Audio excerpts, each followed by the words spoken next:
Donc il m'a été donné, confié par le frère Raphaël et le père Luc Emmanuel la lourde tâche d'intervenir le 3e jour, alors que vous avez déjà eu beaucoup de contenu, comme ça a été dit. Donc bon, je vais rajouter quelques éléments de contenu, mais surtout vous faire mon retour. Moi j'ai en 2 mots, moi ma vie professionnelle a démarré. D'abord, j'ai pas dit, je ne sais pas si tu l'as dit, la partie la plus importante de ma vie, c'est que j'ai fêté l'été dernier mes 31 ans de mariage avec le merveilleux Arnaud de Boissière. Donc j'ai la chance, quoi. Dieu vraiment m'a donné, c'est vraiment cette chance. Je reparlais avec mon mari hier, cette chance de vivre une vie conjugale incroyablement harmonieuse. En fait, je suis follement amoureuse de mon mari et je pense que c'est un des cadeaux que me donne le Seigneur de l'engagement que j'ai en particulier auprès des prêtres. Et Myriam vit exactement la même chose que moi. Sauf que la chance qu'a Myriam, c'est qu'elle, en plus, son mari est missionnaire. Donc c'est vraiment un couple missionnaire. Et je pense que le Seigneur appelle à servir les prêtres des gens qui sont, voilà, qui ont cette vie, à mon avis, conjugale féconde.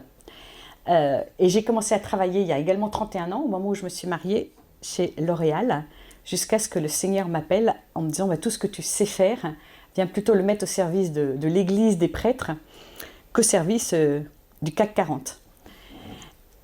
Et en fait, j'ai vu comme tout ce qu'on peut apprendre des sciences humaines et sociales peut également être intéressant pour la fécondité de l'Église. Je ne parlerai pas de la croissance parce que, vous savez, la bonne nouvelle, c'est que ce n'est pas nous qui sommes responsables de la croissance de l'Église, et fort heureusement, c'est l'Esprit Saint. Mais nous, voilà, comment on peut... Et c'est tout le sujet de la transformation pastorale, c'est cette articulation qui est vraiment au cœur de la théologie catholique, cette articulation nature et grâce, que la grâce ne remplace pas la nature, mais la perfectionne. Donc voilà, tout ce qu'on peut mettre en place qui permet cela. Donc, vous voyez ou non ? Je pense que j'ai eu l'idée du siècle en faisant du rouge sur fond noir. Peut-être fermer les lumières. On peut fermer la lumière du son. Ah, mais si on ferme un peu, vous allez tous vous endormir, non? C'est jamais arrivé dans cette session. Oui, oui, parce que j'ai eu le off aussi.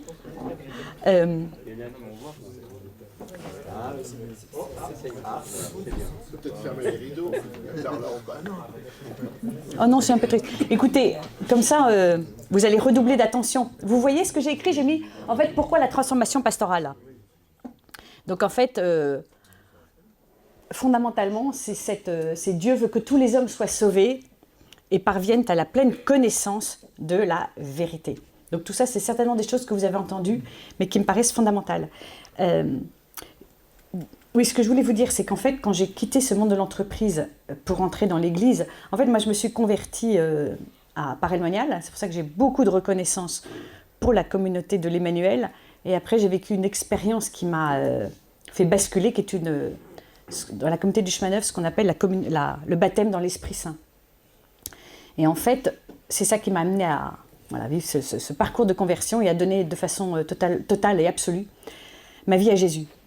Et en fait, c'est à partir de ce moment-là que je me suis engagée au sein des parcours alpha. Et en fait, ce qui s'est passé quand je suis entrée au parcours alpha, c'est que j'étais embauchée pour la formation des prêtres et des pasteurs, parce qu'Alpha vit dans l'unité.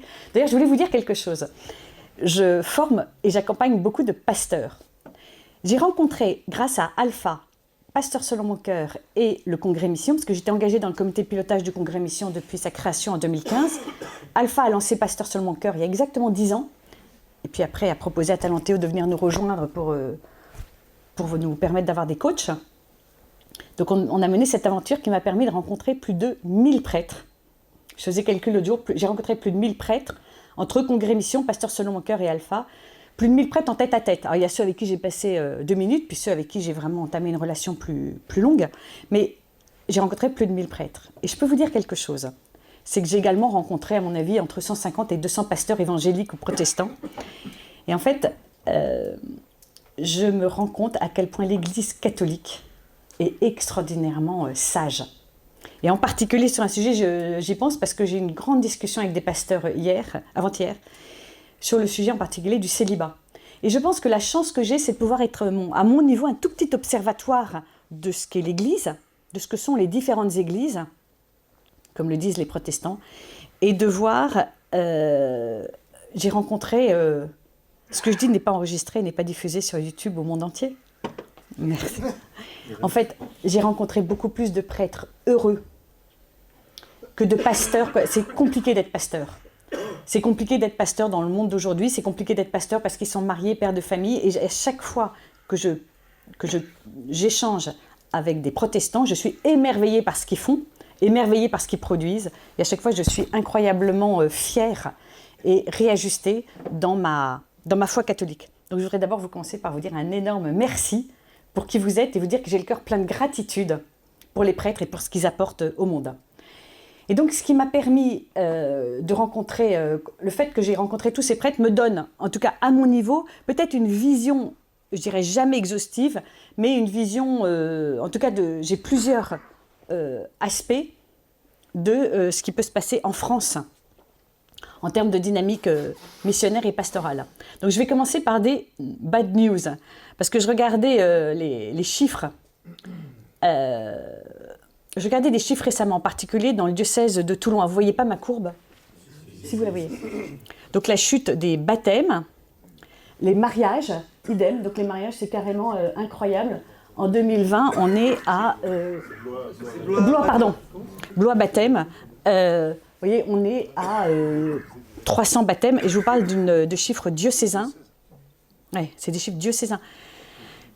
Toulon, qui est probablement un des diocèses de France où il y a le plus de baptêmes, ils en sont à un peu plus de 500 en 2020. Mariage. Oui, pardon, mariage. Idem pour Blois. Bon, le seul domaine dans lequel on se maintient, c'est les obsèques.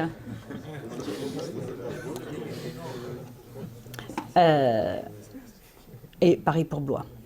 J'ai également des chiffres du diocèse de Clermont-Ferrand, en fait, que je trouve très intéressant aussi. Vous voyez, nombre de prêtres en 1950, 1000, en 2020, 22. Donc, idem paroisse, on est passé de 521 à 32. Ordination en France depuis 1743.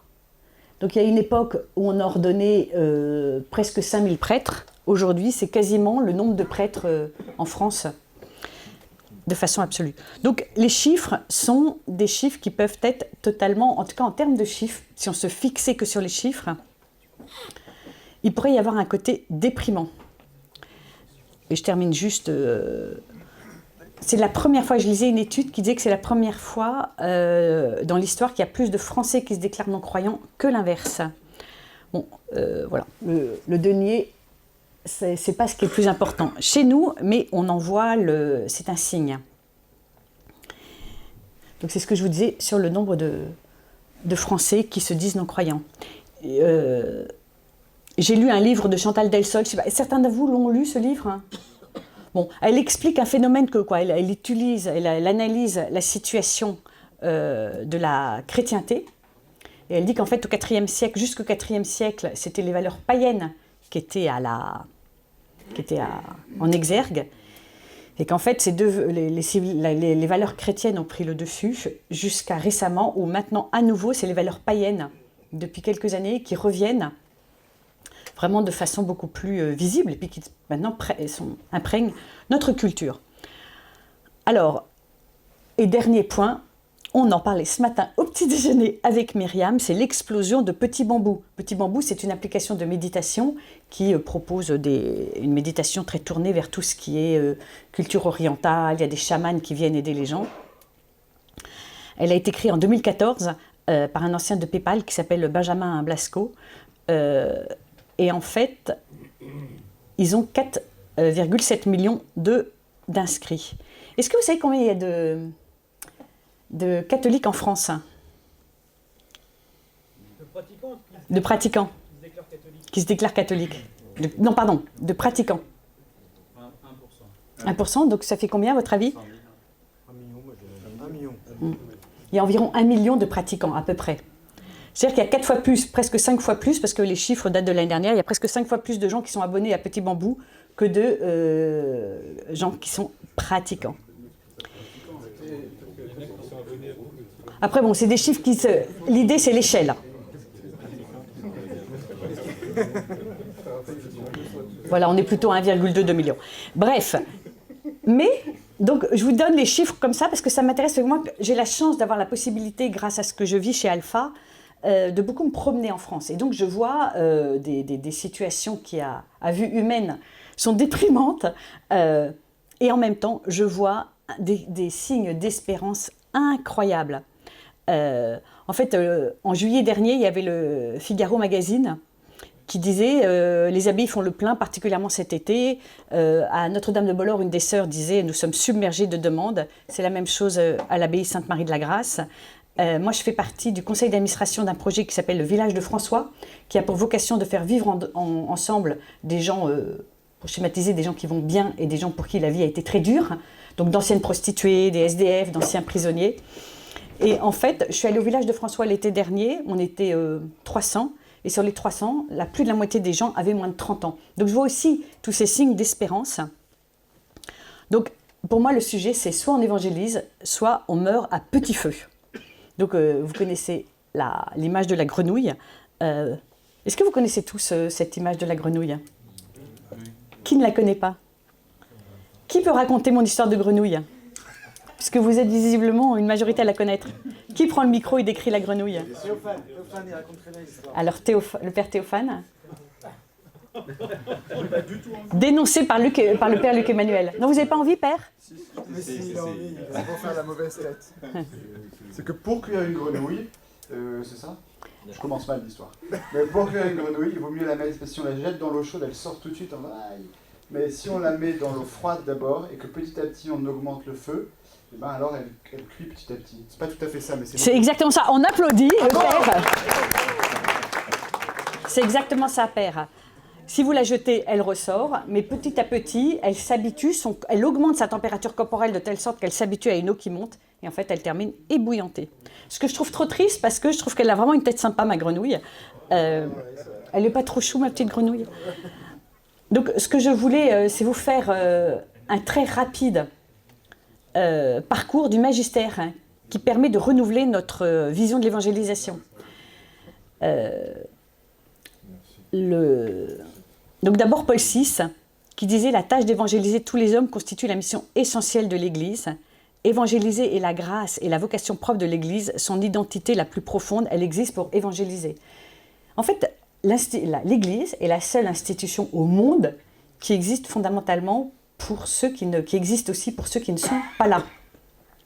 Jean-Paul II, la tâche pastorale prioritaire de la nouvelle évangélisation incombe à tout le peuple de Dieu et demande une nouvelle ardeur, de nouvelles méthodes et un nouveau langage pour l'annonce et le témoignage évangélique. Et Benoît XVI, notre rôle dans l'évangélisation est de proposer une relation personnelle avec le Christ comme clé d'un épanouissement total. Et c'est repris par le pape François qui dit « Tout chrétien est missionnaire dans la mesure où il a rencontré l'amour de Dieu en Jésus-Christ. Nous ne disons plus que nous sommes disciples et missionnaires, mais toujours que nous sommes disciples missionnaires. » Et c'est ce fameux texte qui a réuni, qu'ont proposé les évêques d'Amérique latine à Aparecida, où il employait pour la première fois l'expression qui a été reprise de conversion pastorale et de disciples missionnaires avec un trait d'union. Donc, quand je fais un résumé, donc vous voyez, j'ai remis les phrases. Et donc l'invitation de Paul VI, c'est « Oser annoncer le kérygme aujourd'hui ». Jean-Paul II, implanter et travailler à la réévangélisation du monde moderne. Benoît XVI, proposer la rencontre personnelle avec Jésus. Le pape François, mettre en œuvre des processus pour engendrer des disciples missionnaires. Je suis quand même... il y a cette continuité dans la parole des papes que je trouve extraordinairement puissante, prophétique, et qui chaque jour me fait dire à quel point on a eu des papes qui se laissaient vraiment... Moi, ce qui me frappe chez en tout cas tous les papes, et en particulier ces derniers papes, c'est que s'il y a cette continuité, c'est qu'ils ont montré cette docilité à l'Esprit Saint qui me paraît fondamentale dans de façon générale, et a fortiori dans ce que nous sommes en train de vivre. Donc ce que je vous proposerai, c'est maintenant de vous tourner vers votre voisin et de dire un signe du réveil de l'Église dont vous avez été témoin ces dernières années. Merci à vous pour cet échange. Qui aurait envie éventuellement de partager un ou deux signes de réveil de l'Église? N'hésitez pas, comme d'hab, on dénonce son voisin sans état d'âme. Qu'est-ce que vous diriez? Peut-être un ou deux. Oui, Père? Le nombre grandissant des baptêmes des adultes, oui, merci beaucoup. Un ou deux autres signes, qu'est-ce que vous diriez? La prière des mères. La prière des mères, oui. Je posais juste la question, qu'est-ce qu'on entend par une église endormie? En quoi l'église est endormie? Si on veut un réveil, il faut considérer que l'église est endormie. Oui. Eh ben, ce qu'on considère... Est-ce qu'on considère du coup que nos prédécesseurs, ils ont endormi l'église? Non mais c'est une question provocante, mais... Non mais c'est une question provocante, mais non. Le fait qu'on parle de réveil de l'église, ça veut dire qu'elle a été endormie. C'est vrai. Qu'est-ce qui a fait qu'on a endormi l'église? Alors, comment on considère que l'église est endormie aujourd'hui? Alors, moi je le considère avec un signe, c'est qu'en fait, endormie, ce que je veux dire, c'est qu'elle est malade. En fait, de façon, l'église, est-ce que vous pensez, Père, que l'église est vivante? Oui. Donc, un organisme vivant est un organisme qui, normalement, évolue et croît. Or, l'église n'est plus en croissance. Donc, ce qu'on peut dire aujourd'hui, en tout cas l'église catholique en France, moi, ce qui m'intéresse, c'est l'église catholique en France n'est plus en croissance. Or, pour nous qui sommes les femmes dans l'Assemblée, qui sommes des mamans, le seul moment où on s'intéresse quand on a des enfants petits, le seul moment où on est inquiet pour nos enfants, c'est quand ils cessent de grandir. Donc, c'est toujours frappant de voir que Jésus, qui était qui avait la culture d'un charpentier, a utilisé énormément d'images biologiques. Et moi, je pense que ce que je veux dire par là, c'est que l'Église a cessé de grandir, or elle devrait grandir, puisqu'elle est vivante. Comme tout organisme naturel, elle devrait être en croissance. Et l'Église n'est pas en croissance. C'est ça que je veux dire. Après, dire que c'est les prédécesseurs, je ne sais pas si je dirais ça. Mais ce que je veux dire, c'est que objectivement, l'Église n'est pas en bonne santé. Sauf si vous pensez qu'elle est en bonne santé. Non, mais je veux dire, donc ce que je veux dire, c'est qu'elle est malade. Non, mais si c'est un organisme vivant, elle doit vieillir aussi normalement. Et mourir. Après, moi, mon intuition, c'est que l'Église ne mourra jamais, car c'est le corps de Jésus. Ça change tout. Pardon? Ça change tout. Ça change tout, Père, c'est exactement ça. Ça change tout. Mais donc, ce que je veux dire par là, c'est que l'Église est malade et qu'on est appelé à ce qu'elle soit, nous tous chrétiens, à la rendre, à l'aider à être en bonne santé. La croissance appartient au Saint-Esprit. Oui, Père? Les signes, pour moi, il y a l'annuncio, oui. rémission, ces choses-là. Et quand je vous entends, je suis d'accord, et en même temps, on est d'accord sur le fond. C'est-à-dire qu'il y a énormément de bourgeons, oui. de petites pousses, et ça, c'est évidemment réjouissant, même si on est très fragile. Finalement, peut-être que cette fragilité nous apprend aussi une dépendance à l'Esprit Saint, et donc c'est bon signe aussi. Enfin, il y a quelque chose qui est... Voilà. Merci Père pour cette parole qui est puissante et je suis complètement d'accord avec vous. C'est des bourgeons qu'on voit et cette fragilité est extraordinairement... en fait, oui, c'est dans ta faiblesse que ma force se déploie. Et je pense que plus on est faible, plus on laisse toute la place, et je reviendrai là-dessus, toute la place à la grâce. Vous avez complètement raison, Père. Moi, je suis frappée, mardi,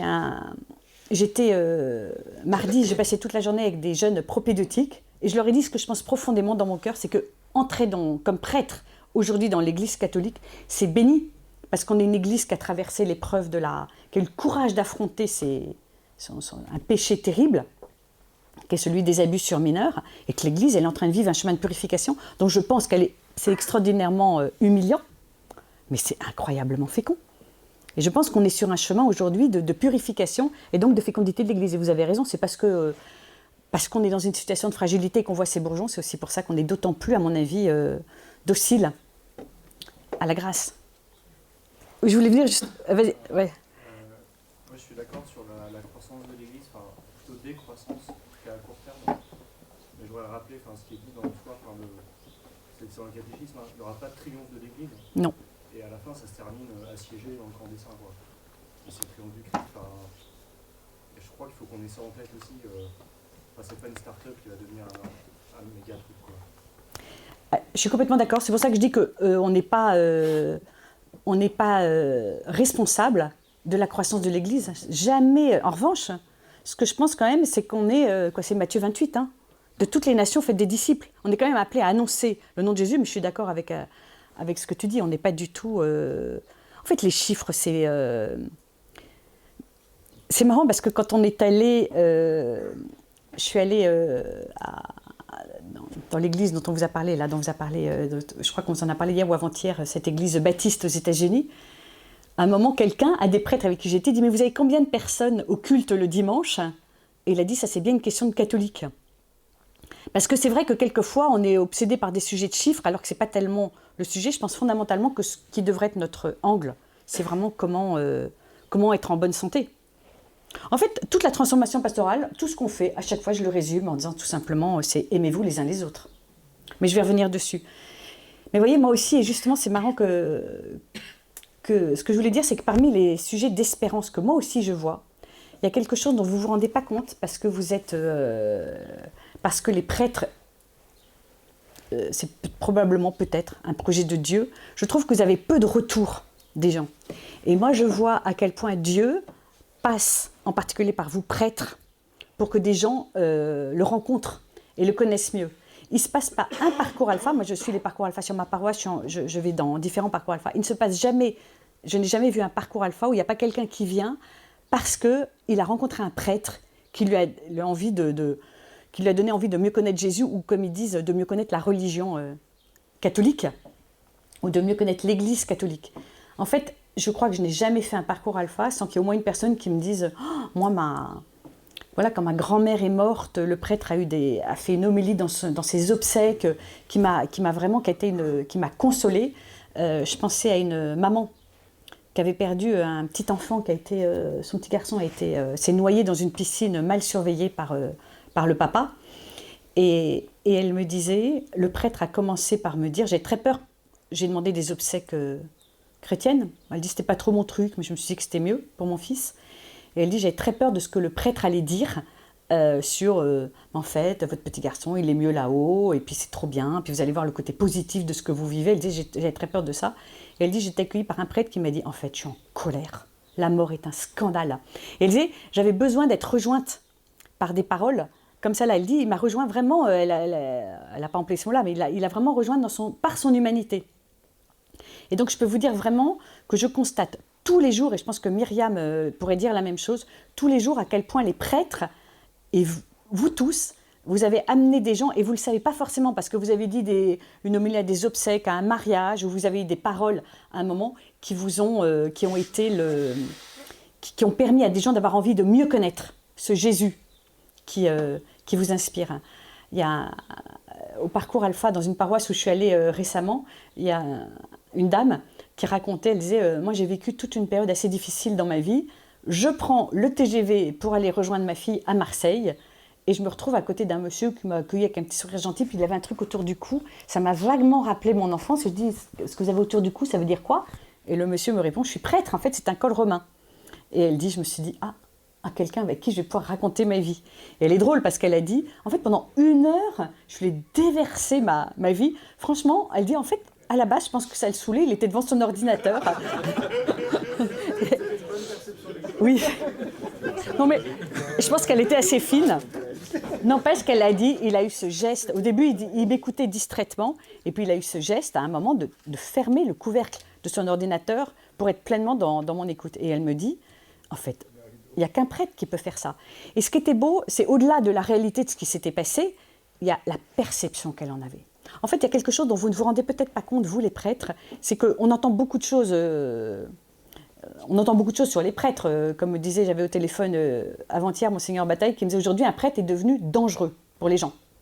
C'est à la fois vrai et en même temps, moi, ce que sans arrêt ce que je croise des gens qui ont des paroles de bénédiction, de reconnaissance et de gratitude pour les prêtres, y compris, je dirais surtout, non, je suis méchante, y compris quand ils ne sont pas pratiquants.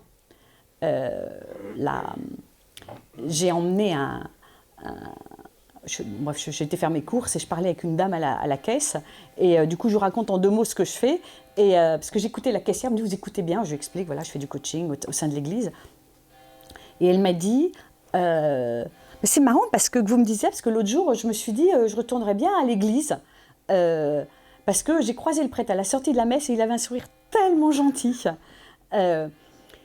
Et ce que je trouvais beau, c'est que je me disais, en fait, ce que je pense et dont vous ne vous rendez pas forcément compte, c'est qu'il y a franchement un a priori, quoi qu'on en dise, quoi qu'on lise, un a priori positif et de confiance pour les prêtres. Et je pense que beaucoup d'entre vous, tous, vous avez amené beaucoup de gens à Jésus et que vous ne le savez pas forcément. Donc je me permets moi de vous le dire parce que moi je vois tous ces gens à la fois dans les parcours alpha et ailleurs d'ailleurs, qui ont à cœur de mieux connaître Jésus, et c'est grâce à vous. Donc pour moi, c'est un énorme signe d'espérance. Et à propos des prêtres de Calais, qui ont beaucoup tweeté sur l'accueil qu'ils faisaient des migrants, non mais je vois au-delà de ce que vous faites, de ce que ça peut susciter chez les gens. En fait, ce qui me frappait, parce que j'avais des amis qui en parlaient à un dîner, qui sont des amis pas du tout chrétiens, et en fait, ils disaient, il n'y a que les prêtres pour faire ça. Il n'y a que des prêtres pour faire ça. Donc je me disais, ces mêmes copains qui, par ailleurs, disent pique-pente de l'Église, reconnaissent qu'il y a quand même chez les prêtres, dans l'Église catholique, quelque chose qui est profondément dans cet esprit de service. Et ils ne sont pas fous, les gens. Ils savent très bien pourquoi. Ils disent parce qu'il y a quelque chose de... Alors, nos copains, en l'occurrence, disaient, les gens de Calais font ça parce qu'il y a une espèce de puissance céleste qui leur dit de faire des choses bien. Je dis, c'est un peu l'idée. Globalement, on y est. Ce n'est pas exactement les mots que j'aurais employés. Bon, on n'est pas allé plus loin parce que sinon, je pense qu'il m'aurait dit que tu te faisais coacher par un chaman. Donc, on n'est pas allé plus loin. Mais il y avait ces... En tout cas, là encore, j'ai trouvé tous ces signes d'espérance. J'ai vraiment envie de vous dire à quel point je suis dans la gratitude parce que je les vois, bien sûr, chez les laïcs, mais je vois aussi ce que vous suscitez. Est-ce qu'on ne peut pas se prendre juste 10 secondes pour nous, les laïcs? Ce que je propose, c'est qu'on applaudisse les prêtres. Bon, vous pouvez vous applaudir les uns les autres, ça fera plus de bruit.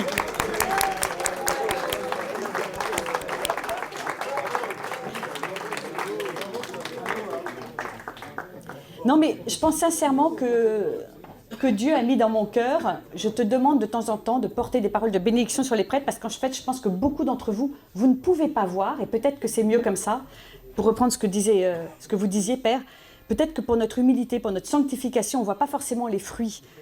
C'est pas forcément c'est pas le même qui sème et qui récolte, mais en fait, il y a beaucoup de fruits grâce à vous, que vous ne verrez peut-être qu'au ciel, donc soyez tous bénis. Donc, j'avais envie de vous demander à quoi sert notre paroisse. Ça, vous avez dû avancer sur ce sujet, c'est qu'en fait, tout le sujet de l'accumulation d'activités, de la juxtaposition de parcours, la paroisse est quelquefois vue comme un distributeur de sacrements.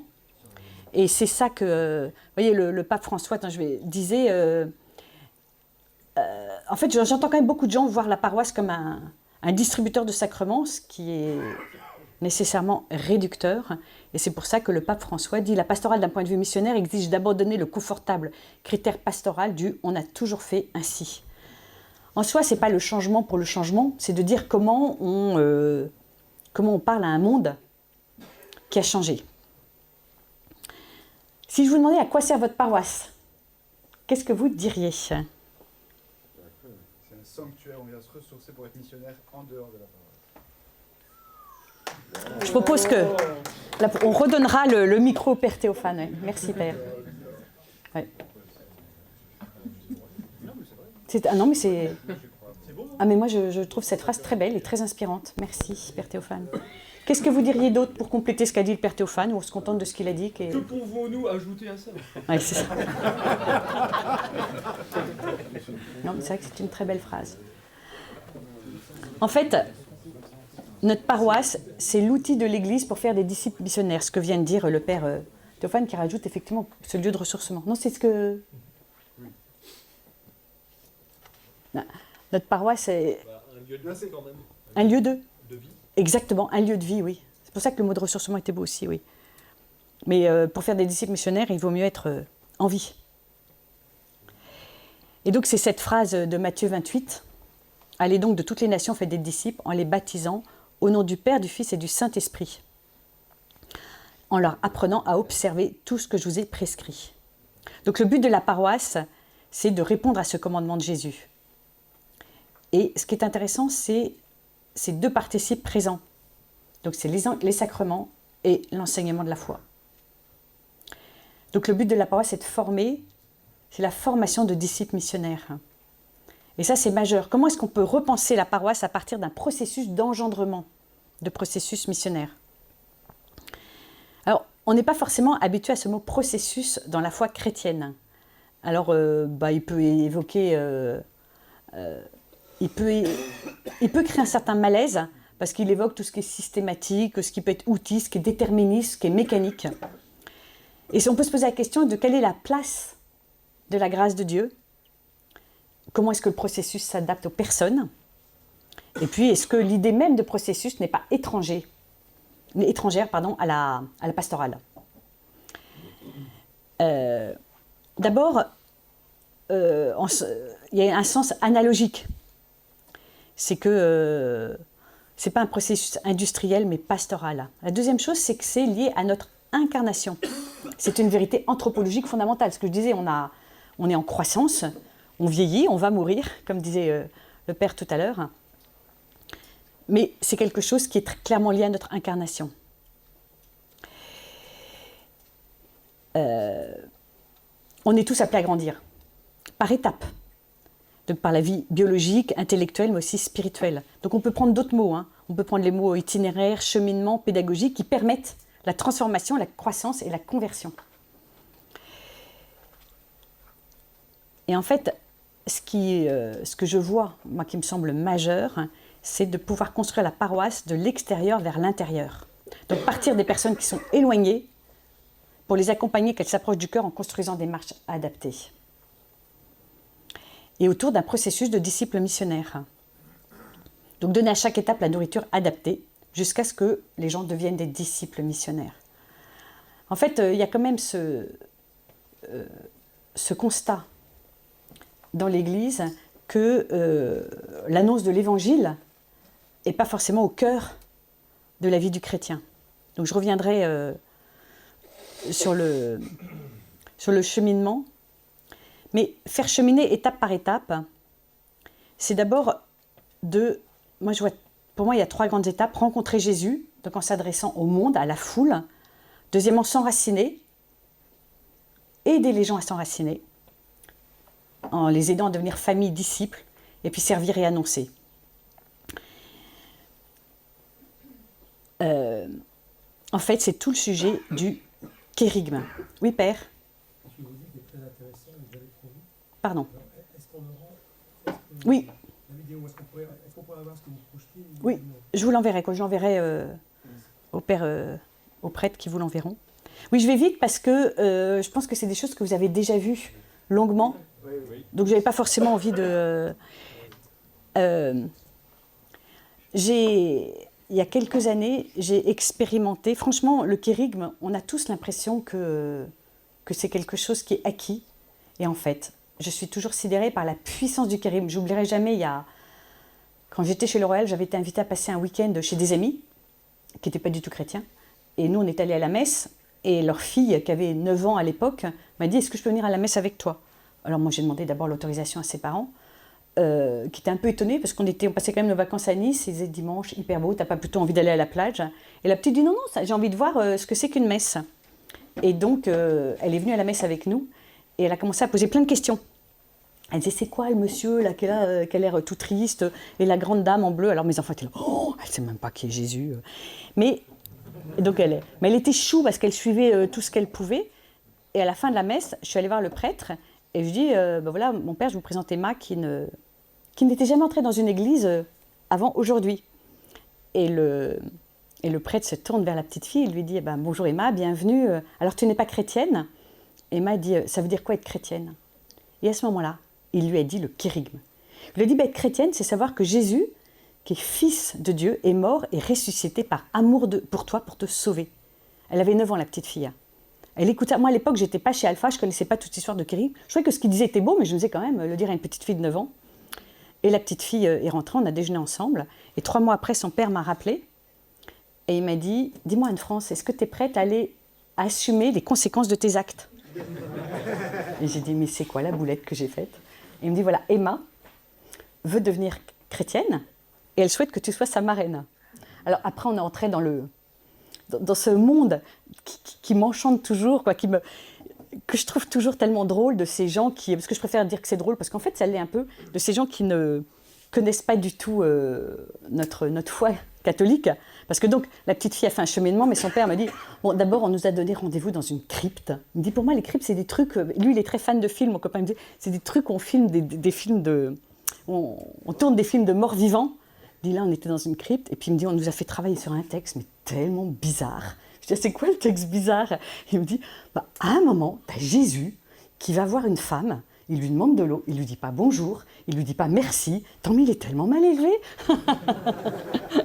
Il était drôle. Je dis, ouais, il me dit, il est un peu bizarre ton Jésus. Ouais, je dis, ouais, je lui ai donné, globalement, c'est quand même la personne à qui j'ai donné ma vie, mais partons du principe. Et je trouvais ça drôle. Et après, j'ai fait un truc, je me suis un peu vengée. C'est que la petite fille, on lui demandait une étape, une première étape. Et il m'a dit, donc lui entrait pour la première fois dans une église avec sa femme, et cette petite fille, il me dit, mais on fait comment? Parce que du coup, on demandait aux parents de venir avec leur petite fille au pied de l'autel. Et il m'a dit, on fait comment quand on entre comme ça avec sa fille, et pour faire cette étape, comme ils disent, et qu'est-ce qu'il faut que je fasse? Je me mets debout, je fais quoi face à l'autel? Ah non, non, devant l'autel, il faut que tu te mettes à plat ventre. Il m'a dit, c'est vrai ça? Je l'ai retenu avant qu'il le fasse. Mais c'était, voilà, c'était ma minute de vengeance. Et je pense que si je l'avais fait, je l'avais demandé, il l'aurait fait. Donc, la puissance du kérigme. Le kérigme est transformant. Donc, il permet d'exprimer l'amour de Dieu qui sauve, qui est préalable à toute obligation morale et religieuse, et qui permet tout ce que vous savez. Donc, je vais avancer, mais je vous enverrai tous les éléments. Après, il n'y aura pas grand-chose que vous allez découvrir. Ce que je voulais vous dire, c'est qu'il y a deux présupposés essentiels à tout ce qu'on fait, à tout ce qu'on dit, à même tout ce que vous vivez depuis lundi. Le premier, c'est la charité. En fait, la première chose à faire dans notre conversion, dans la conversion pastorale, c'est reprendre conscience que Dieu nous aime. On a tellement entendu ça qu'on est vacciné quelquefois. En fait, on ne se rend pas compte de ce que ça peut être pour les gens, à quel point ça peut être un renouvellement incroyable pour les gens. J'étais, là il y a encore non, c'était l'année dernière, hein, j'ai été faire des courses à côté de chez moi, et la dame qui était à la caisse me dit, il faut quand même que je vous pose une question, vous avez toujours l'air de bonne humeur, il y a un truc chez vous, Madame de Boissière? Et je dis, en fait, ouais, parce que je sais que je suis aimée de Dieu. Et elle me dit, vous avez vraiment de la chance, hein, parce que moi, c'est pas du tout mon cas. Dieu m'a complètement oubliée, je suis d'origine bulgare, donc vaguement on m'a parlé de Dieu quand j'étais petite, mais alors, et là mon fils, encore ce matin, il a déconné tellement, je suis partie en l'engueulant, vraiment c'est trop dur, je ne vais jamais retrouver le calme et s'il ne me demande pas pardon, j'aurais du mal à supporter son insolence. Donc je crois que je vais rentrer ce soir, je vais juste être incapable de lui adresser la parole. Et je lui ai dit, ce que je fais depuis pas très longtemps, hein, pour être très franche avec vous, avant, quand j'étais vraiment en mode espérance de feu, je disais, je vais prier pour vous. Et maintenant, je me suis lâchée, je dis, vous les compris maintenant ensemble? Elle me dit oui. Je dis, bon, ok. Et du coup, j'ai juste dit, Seigneur, viens habiter Marilyn. Et elle a retrouvé son fils dans la paix ce soir. Et du coup, je suis partie avec 10 000 personnes qui avaient l'air hyper énervées derrière moi dans la file d'attente. Et j'y suis retournée la semaine d'après avec mon fils ado, faire des courses. Et elle hurle du fond de la caisse, elle dit, Madame de Boissière, Madame de Boissière. Dis donc, il s'est passé un truc de dingue, hein. Ça a marché votre truc. Hein. Et mon fils se retourne vers un air hyper soupçonneux vers moi, il me dit, parce que tes trucs, maintenant, tu les fais à côté de la maison, c'est ça? Et en fait, elle n'avait jamais entendu qu'elle pouvait être aimée de Dieu. Et le seul fait qu'on lui dit ça, c'est pour ça que de temps en temps, je me dis, c'est vraiment ce primat. C'est voyez comme il s'aime, et comment nous, si on s'aime les uns les autres, en fait, on va mettre le feu au monde. Quelquefois, je parle du primat de la charité, mais quelquefois, je me dis même, c'est que la charité. Je pense que des communautés qui feraient pas tout ce qu'on fait là, et qui juste s'aimeraient, en fait, seraient ultra missionnaires. Et tout ce qu'on fait là est au service de la charité, le primat de la charité. Voyez comme il s'aime. Et le deuxième, c'est bien sûr le primat de la grâce, avec cette phrase de saint Ignace, « Agis comme si tout dépendait de toi, en sachant qu'en réalité, tout dépend de Dieu. » Tout mettre en œuvre, tout en mettant entièrement notre confiance en Dieu et dans nos actions. La confiance en Dieu est quelque chose, le primat de la grâce, c'est pour ça que je vous parlais de l'articulation de nature et grâce. En fait, le primat de la grâce. C'est quelque chose que... c'est comme l'amour infini de Dieu et cet amour qu'on est appelé à avoir les uns pour les autres. Ça aussi, ça fait partie des choses qu'on a entendues. Mais à chaque fois que je le réexpérimente, et c'est toute la puissance d'un parcours alpha, c'est qu'en fait, c'est les chrétiens, ceux qui sont le plus transformés, sont aussi transformés par l'évangélisation, vous le savez très bien, aussi bien ceux qui entendent le message que ceux qui le donnent. À chaque fois, moi j'ai toujours cette expérience qui est excellente pour mon humilité, qui est que moi j'aime énormément faire de l'évangélisation directe. Et de temps en temps, en vrai, je fais des témoignages. Quand je m'entends parler, je me dis, mais c'est tellement beau ce que je viens de dire. Je suis comme Guénaud quand il faisait les discours de Sarkozy. Il disait qu'il pleurait tellement ce qu'il écrivait était beau. Et moi, pareil, de temps en temps, je m'entends parler, je me dis, oh, mais ce que je viens de dire, c'est tellement beau. Franchement, je trouve ça génial. Et je vois le cœur des gens, mais rien ne bouge en face de moi. Je vois la personne, mais elle n'a pas un demi-intérêt pour ce que je dis. Et la dernière fois, j'ai fait un témoignage, mais tellement pourri, j'ai bégayé, je pleurais à moitié, je disais n'importe quoi. Et la personne est revenue le dimanche d'après à la messe en me disant oh, « ce que vous m'avez dit, c'était tellement beau ». Et moi, je me suis dit, en fait, je pense que c'est clairement que l'Esprit Saint qui convertit. C'est ni nos techniques, c'est ni même notre formation. Et quand, en tant que coach, je scie la branche sur laquelle je suis assise. En fait, la puissance de la grâce, le primat de la grâce, est quelque chose que je réexpérimente régulièrement dans la transformation pastorale. Et je vais juste vous donner un témoignage que m'a donné une de mes amies qui s'appelle Florence Deleritz, qui a contribué à implanter Alpha en France il y a 20 ans. Florence me racontait qu'elle est allée à...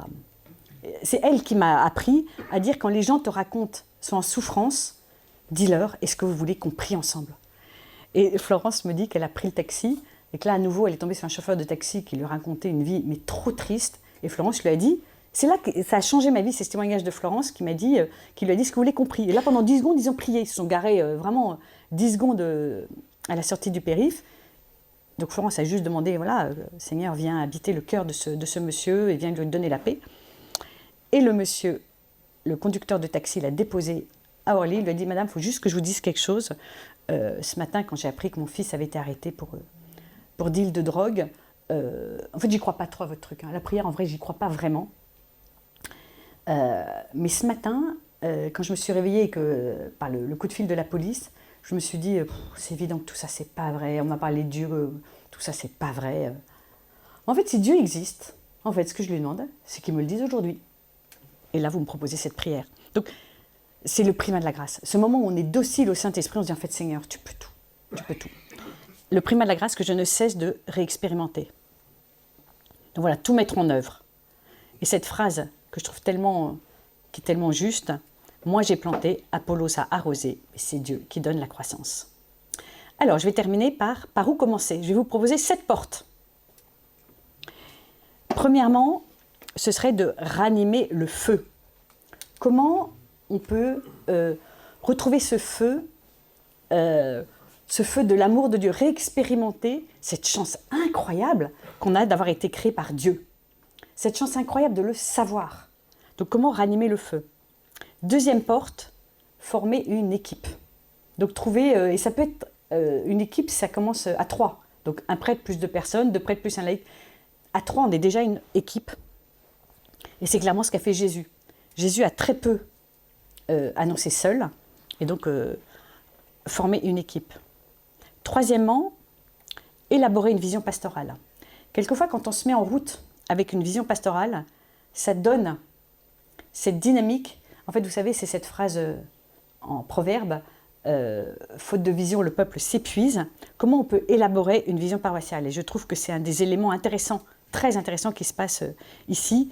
C'est ce sujet de la vision qui a été co-construit et dont on voit la fécondité. Diffuser les 5 essentiels. Donc ça, c'est cette fameuse santé de l'Église dont on a parlé. Moi, j'aime bien dire aussi les 5 vitamines.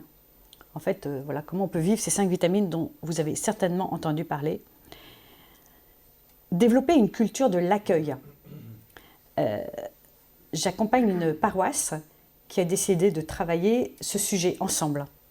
Et en fait, ce qui est intéressant, c'est que toutes les bonnes idées sont venues dans un exercice de créativité, et en particulier quelque chose qui va vous paraître évident, mais qui n'avait jamais été fait dans cette paroisse, qui est pourtant une paroisse qui a vraiment ce zèle missionnaire, ce qu'ils appellent la pastorale du banc du fond. C'est-à-dire que spontanément, il y a des paroissiens qui ont dit nous, on va se mettre au fond de l'église, parce que l'expérience prouve que ceux qui arrivent un peu en retard et qui partent très vite dès le début du champ de sortie, c'est ceux qui n'ont pas très envie qu'on leur parle, et parce qu'ils se disent que personne ne va leur parler, ou que... En tout cas, c'est ces gens qu'on pourrait appeler à la périphérie, ces gens qui sont potentiellement, qui ont cette fragilité d'appartenance, et donc ils se mettent au fond, ils laissent de la place, ils leur font sourire, ils donnent le feuille de chant et ils les raccompagnent quand les gens partent au début de la chant-de-messe. Mais ça a eu un impact sur la paroisse stupéfiant.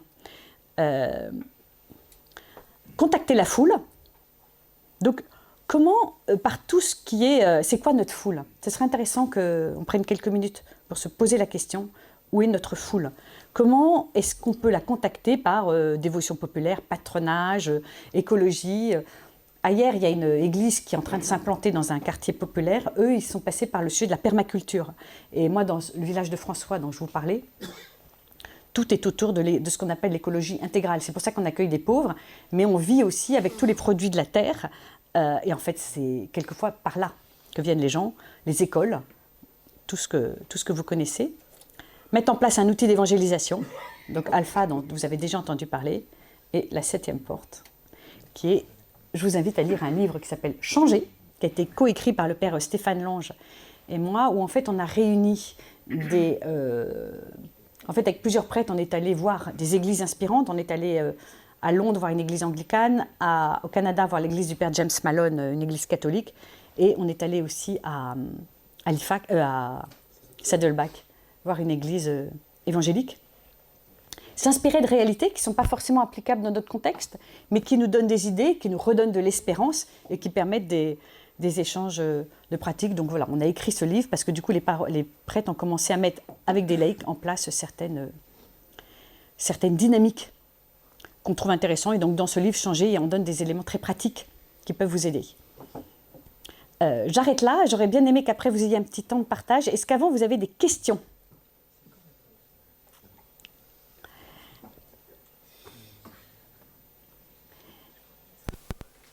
Ou des remarques? Oui, Père?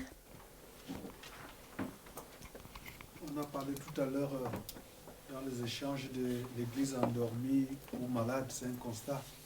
Mais cette église vit dans le monde. Alors, ceux qui constatent sont dans l'église et dans le monde. Est-ce que la guérison se ferait simplement d'une église isolée ou alors de tenir compte du contexte du fait? Parce que la maladie, est-ce que ça sort du malade tout seul ou alors des infections également qui peuvent venir de l'enveloppe monde dans lequel cette église se trouve. Votre question, c'est est-ce que l'église va s'en sortir au niveau de la guérison ou du réveil de cette église? On ne pourrait pas tenir compte tout simplement de l'individu ou du malade ou de l'endormi, mais de tenir compte quand même du fait que cette église se trouve dans le monde. Comment est-ce que... Il n'y a pas des maladies qui viennent du monde et qui viennent dans les... Ah, c'est ça la... C'est le rapport au monde. Je crois que c'est ça. C'est le rapport au monde, oui. Oui, je dis que l'église est dans le monde. Oui, c'est elle oui. qui est malade ou endormie. Oui. Bon, notre souci, c'est qu'elle soit réveillée ou guérie. Bon, maintenant, la maladie, on voit, est-ce que la maladie vient du malade, de l'extérieur? Il faut tenir compte de la guérison ou du réveil.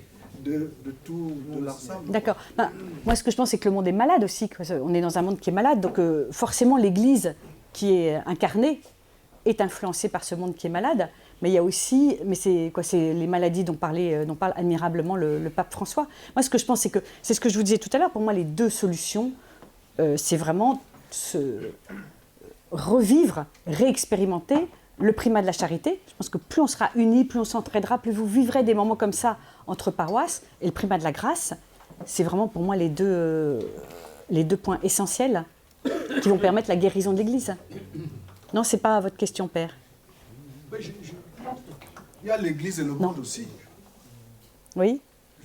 Je dis que le problème se trouve pas seulement l'Église, de s'occuper tout simplement de l'Église, mais de comprendre également la maladie vient de l'ensemble ou alors... D'accord. Mais je suis d'accord avec ce que vous dites. Merci, Père. Oui, Père. Mais moi, je crois, vous l'avez dit à un moment donné, je crois que on vit, le monde est en train de changer profondément. On est dans un autre monde, un autre type d'homme, etc. Et que c'est là que nous sommes appelés à nous transformer et à changer. je suis complètement d'accord avec vous. Je vous ai donné tout à l'heure l'exemple de Petit Bambou. Donc cette application qui est une application de méditation transcendantale, ils en sont, je ne sais plus, je vous l'ai dit, 3 millions de... Combien 5 millions 4,7 millions d'abonnés. Mais en fait, c'est ça le monde. Mais c'est aussi, il y a quelque chose... Moi, là, pour le coup, moi, j'ai vécu une conversion, je dois vous avouer, grâce au Congrès Mission.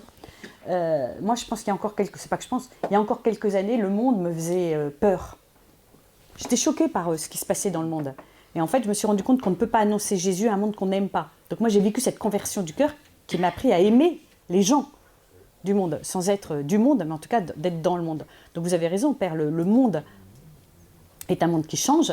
Et quand je vois aussi, mais il se passe des choses extraordinairement belles. En fait, moi je suis très triste de voir ces gens qui s'abonnent à Petit Bambou, qui vont chercher des méthodes orientales, alors que nous, on a la source de la vie éternelle. Mais en même temps, il y a quand même cette quête. Moi je suis frappée, j'ai beaucoup de gens non chrétiens qui viennent dans mon cabinet, mais en fait les gens, ils ont besoin d'amour, hein, tous. Sauf qu'ils ont tellement soif qu'ils boivent à une eau que moi je trouve croupie. On a entendu justement dans les témoins qu'on a rencontrés, quelqu'un qui a dit qu'à un moment elle avait un peu comme un fond de verre de ces méthodes de méditation et tout ça, et que là, elle a eu cette ouverture justement vers la grâce. Oui, ouais, merci. Mais c'est vrai que moi, régulièrement, quand je vois, de temps en temps, ça me paraît tellement, c'est horrible ce que je veux dire, mais ça me paraît tellement banal quelquefois de dire que Dieu aime tout le monde, de façon inconditionnelle, que quand je le dis, je me dis, en fait, il sait faire que ça, Dieu, aimer. Et quand on dit ça, il y a des gens, mais ça transforme leur vie en une phrase de 5 mots. Oui, Père. Vous disiez qu'il fallait pas qu'on fasse, on a toujours fait comme ça, qu'il fallait être capable aussi de se renouveler.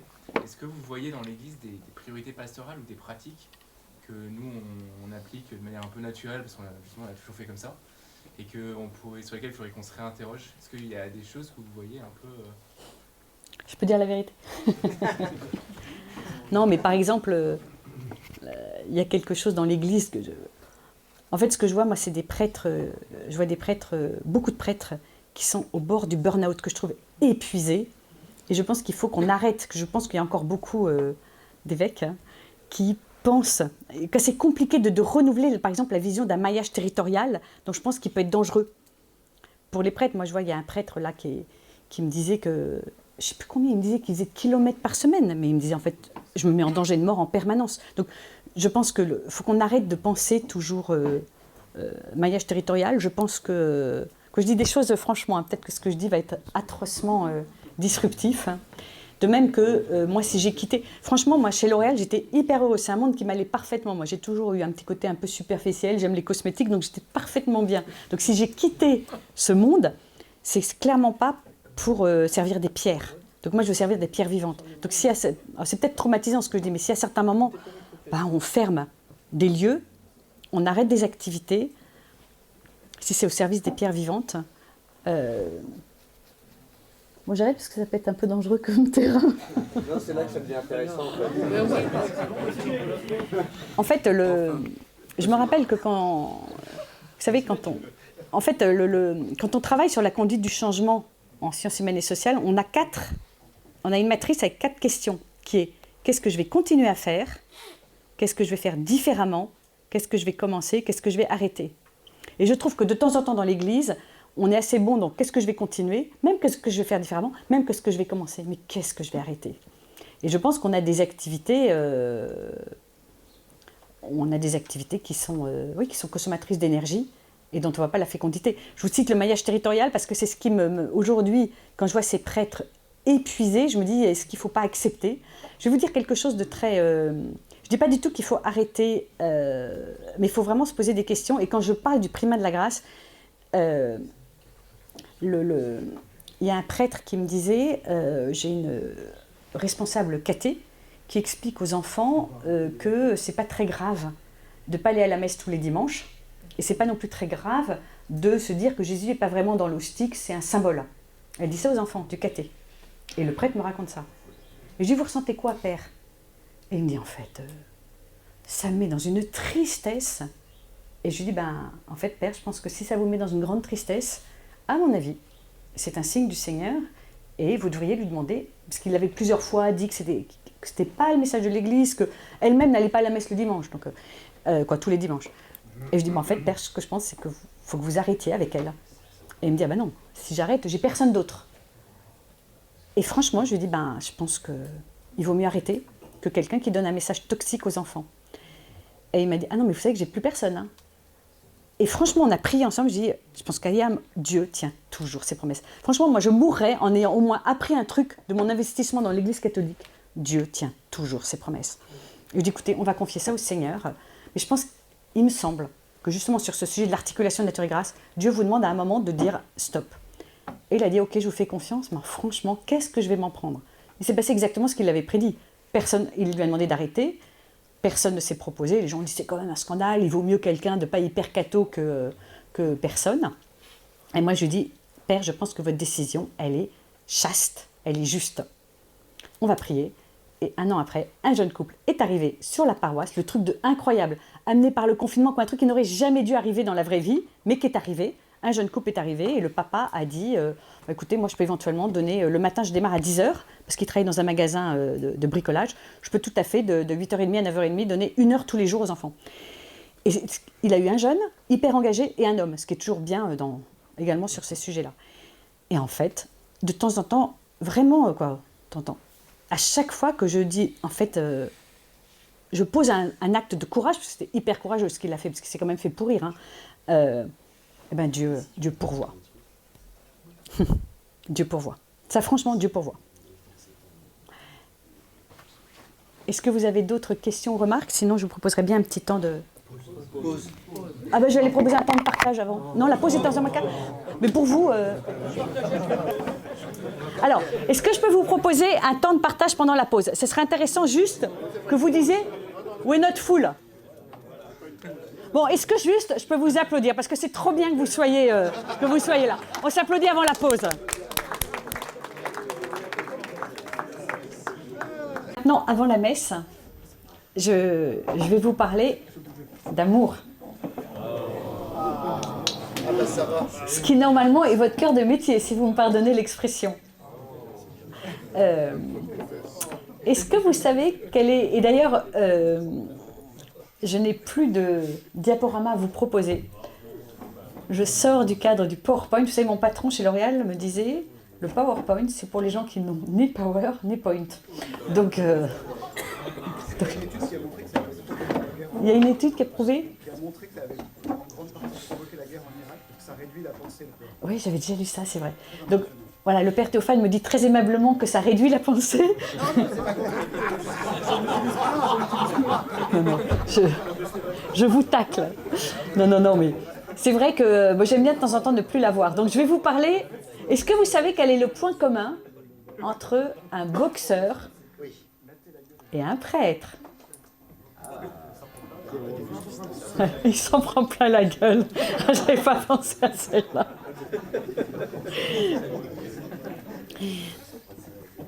En fait, c'est qu'ils savent tous les deux qu'il y a plus de joie à donner qu'à recevoir. Donc, quand je vous dis que je vais vous parler d'amour, c'est ce que je disais tout à l'heure. S'il y a bien les deux préalables à tout ce qu'on dit, c'est même pas les préalables, c'est des postes... c'est le cœur, le primat de la charité, le primat de la grâce. Donc le primat de la grâce, on en a parlé. Mais le primat de la charité. Et parmi les expériences que j'ai, moi, et que j'aimerais vous partager sur ce sujet, c'est que je trouve qu'il y a beaucoup de prêtres. Je vais commencer, comme tout à l'heure, par des choses que je trouve, que j'ai dans mon cœur, qui est que je trouve qu'il y a beaucoup de prêtres pour qui c'est difficile, pour qui c'est très difficile.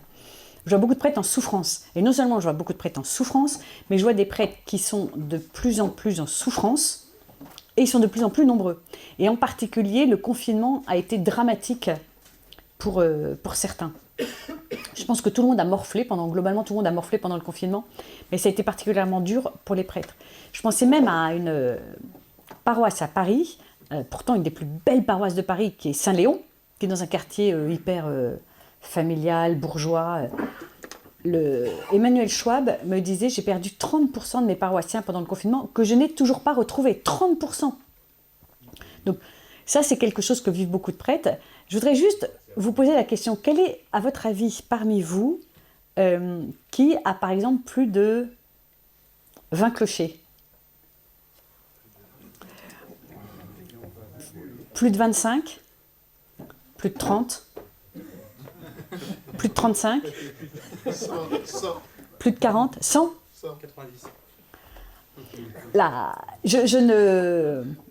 On va rester là sur le fait. C'est 90 clochers.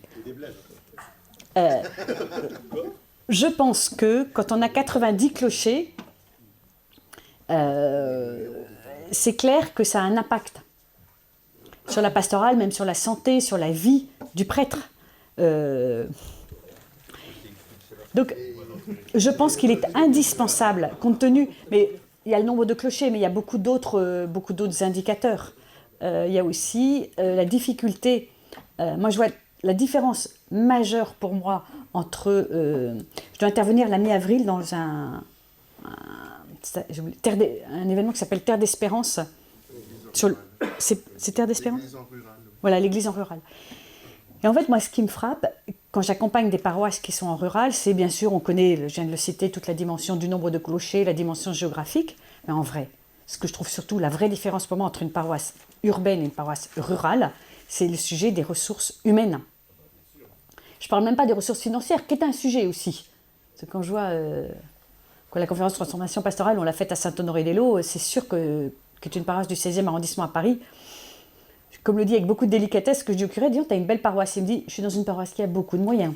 Ce qui est le reflet de la réalité. Mais au-delà de ça, effectivement, Père, c'est tout le sujet des ressources humaines.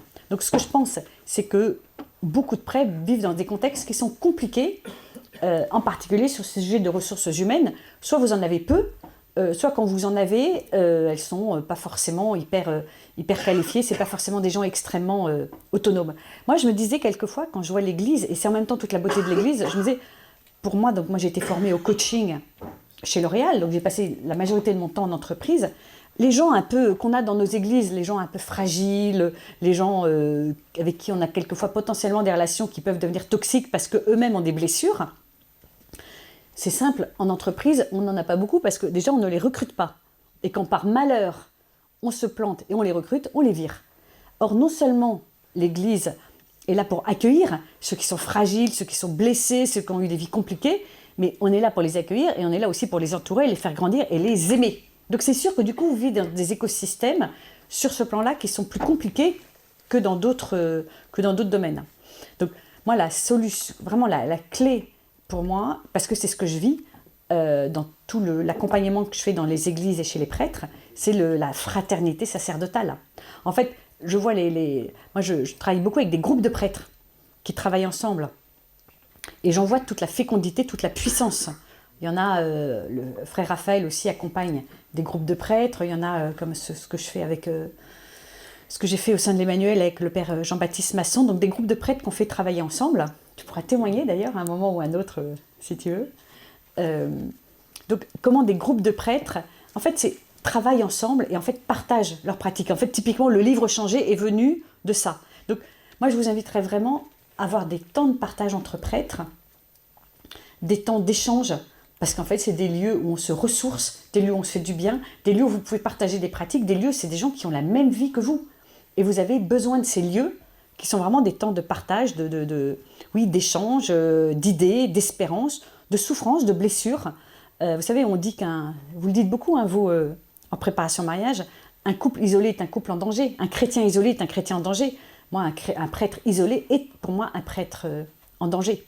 Donc vraiment, ce soutien entre les prêtres, donc, je vous disais, il y a ces petits groupes de prêtres, donc moi j'anime ce qu'on appelle des écoles de gouvernance pastorale, où je fais travailler des groupes de prêtres. Il y en a 2, j'en anime une quinzaine, il y en a 2 qui sont qu'avec des vicaires généraux. Donc les vicaires généraux aussi ont besoin d'échanger, de vivre cette problématique qui est des problématiques qui leur sont très spécifiques. Donc le frère Jean-Raphaël le fait aussi. Et c'est probablement ce qu'on vit de plus puissant dans le parcours Pasteur selon mon cœur. Qui d'entre vous a suivi le parcours Pasteur selon mon cœur, hein? Ouais. Donc, repérez ceux qui ont levé la main, allez leur poser des questions. Au-delà de tout ce qu'on apprend sur le fond, dans Pasteur selon mon cœur, il y a tout ce qui s'y vit. Et il s'y vit cette expérience de fraternité, cette expérience de vulnérabilité. Comme le disait le Père tout à l'heure, c'est vraiment dans nos fragilités que la force du Seigneur se déploie. Donc quand on apprend à se partager de façon en vulnérabilité, et en même temps on apprend aussi des... alors moi les outils, je ne suis pas une grande fan des outils parce que en fait aucun outil n'est absolu, hein. Même ce que je vous présente bien sûr sur la transformation pastorale, rien n'est absolu, seule la grâce est absolue, et aucun outil n'est absolu. En revanche, tous les outils sont toujours le reflet d'un principe humain fondamental. Donc on pourrait vous parler pendant des heures de l'écoute active, qui est un outil intéressant, qui n'est pas absolu, mais le seul intérêt de l'écoute active, c'est de comprendre que l'écoute n'est pas naturelle, que naturellement on ne sait pas écouter, que ça s'apprend, c'est même une vertu, qu'on peut même le transformer en vertu en apprenant à transformer nos habitudes. Donc les outils sont des guides, sont des aides, mais ne sont pas absolus. En revanche, cette fraternité qui se développe, et puis d'être équipé, peuvent permettre d'affronter ce qu'on a à affronter et de vivre dans la sérénité et l'amour, ce qu'on est appelé à vivre. Donc vraiment, je vous invite à regrouper, si vous le pouvez, à vous retrouver dans des petits groupes de prêtres qui partagent, qui échangent, qui s'aiment, qui prient ensemble, et également cette formation Pasteur selon mon cœur qui, à mon avis, peut vraiment permettre d'être équipé, de vivre des temps de fraternité, puis d'entendre des expériences. Je pense sincèrement que compte tenu de ce qu'on est en train de vivre, on a plus que jamais besoin de cette fraternité. Ce que vous vivez, être prêtre aujourd'hui en France, en vrai, moi je trouve que vous êtes pour moi les chevaliers des temps modernes. On est tellement... Non mais c'est vrai, l'autre jour j'étais avec des Anglais, j'ai dit avec des prêtres catholiques, en fait vous êtes des warriors, quoi. C'est vraiment un... Vous êtes tellement à la fois vous aimez le monde, vous aimez les gens du monde, vous êtes appelés à aimer, et en même temps on est en tel décalage. On est dans un décalage et... J'en parlais avec le père Meillard tout à l'heure, et en plus, la campagne politique qui s'annonce, qu'on va être en décalage de plus en plus constant. Soit on s'en désespère, soit on dit qu'en fait c'est une opportunité pour s'aimer encore plus les uns les autres et rejoindre ce monde qui a tellement soif de Dieu. Donc, des petites communautés de prêtres, Pasteur selon mon cœur, et puis, c'est parce que ce que je connais, pour moi, Alpha, c'est vraiment un insuffleur et un catalyseur de vision. Et ça permet, en fait, moi j'ai cru que j'entrais chez Alpha, que l'appel du Seigneur c'était pour qu'il y ait des gens qui rencontrent le Seigneur et qui aient leur vie transformée par cette rencontre avec Jésus. Et en fait, ce que j'ai vécu de plus puissant en étant chez Alpha, bien sûr que c'est extraordinaire, mais ce que j'ai vécu de plus dingue, c'est de voir des chrétiens qui étaient installés dans leur foi et qui en fait renouvelaient leur relation à Jésus. En fait, il n'y a rien de tel qu'un nouveau converti qui vient vous voir en vous disant « Mais t'as un bol, toi, ça fait 40 ans que tu sais cette merveille, ça fait 40 ans que tu as ce trésor. » Et des chrétiens, qu'on peut appeler des chrétiens culturels, tout d'un coup voient en fait réexpérimentent la puissance surnaturelle. Donc, et lancer Alpha, ça peut se faire de façon hyper simple. C'est que Alpha, on propose des outils clés en main. C'est-à-dire que vous avez le topo, vous avez tout ce qui vous permet de lancer un parcours Alpha. Les topos sont écrits. Et si vous n'avez pas d'orateur, vous pouvez utiliser les films, les vidéos qui sont globalement bien faits. Et ça se fait, il y a un truc qui se développe de plus en plus, une approche qui se développe de plus en plus, qui est ce qu'on appelle Alpha Maison. C'est-à-dire qu'on le fait dans des familles. Donc une famille le fait, elle a la vidéo, elle a le guide d'entretien.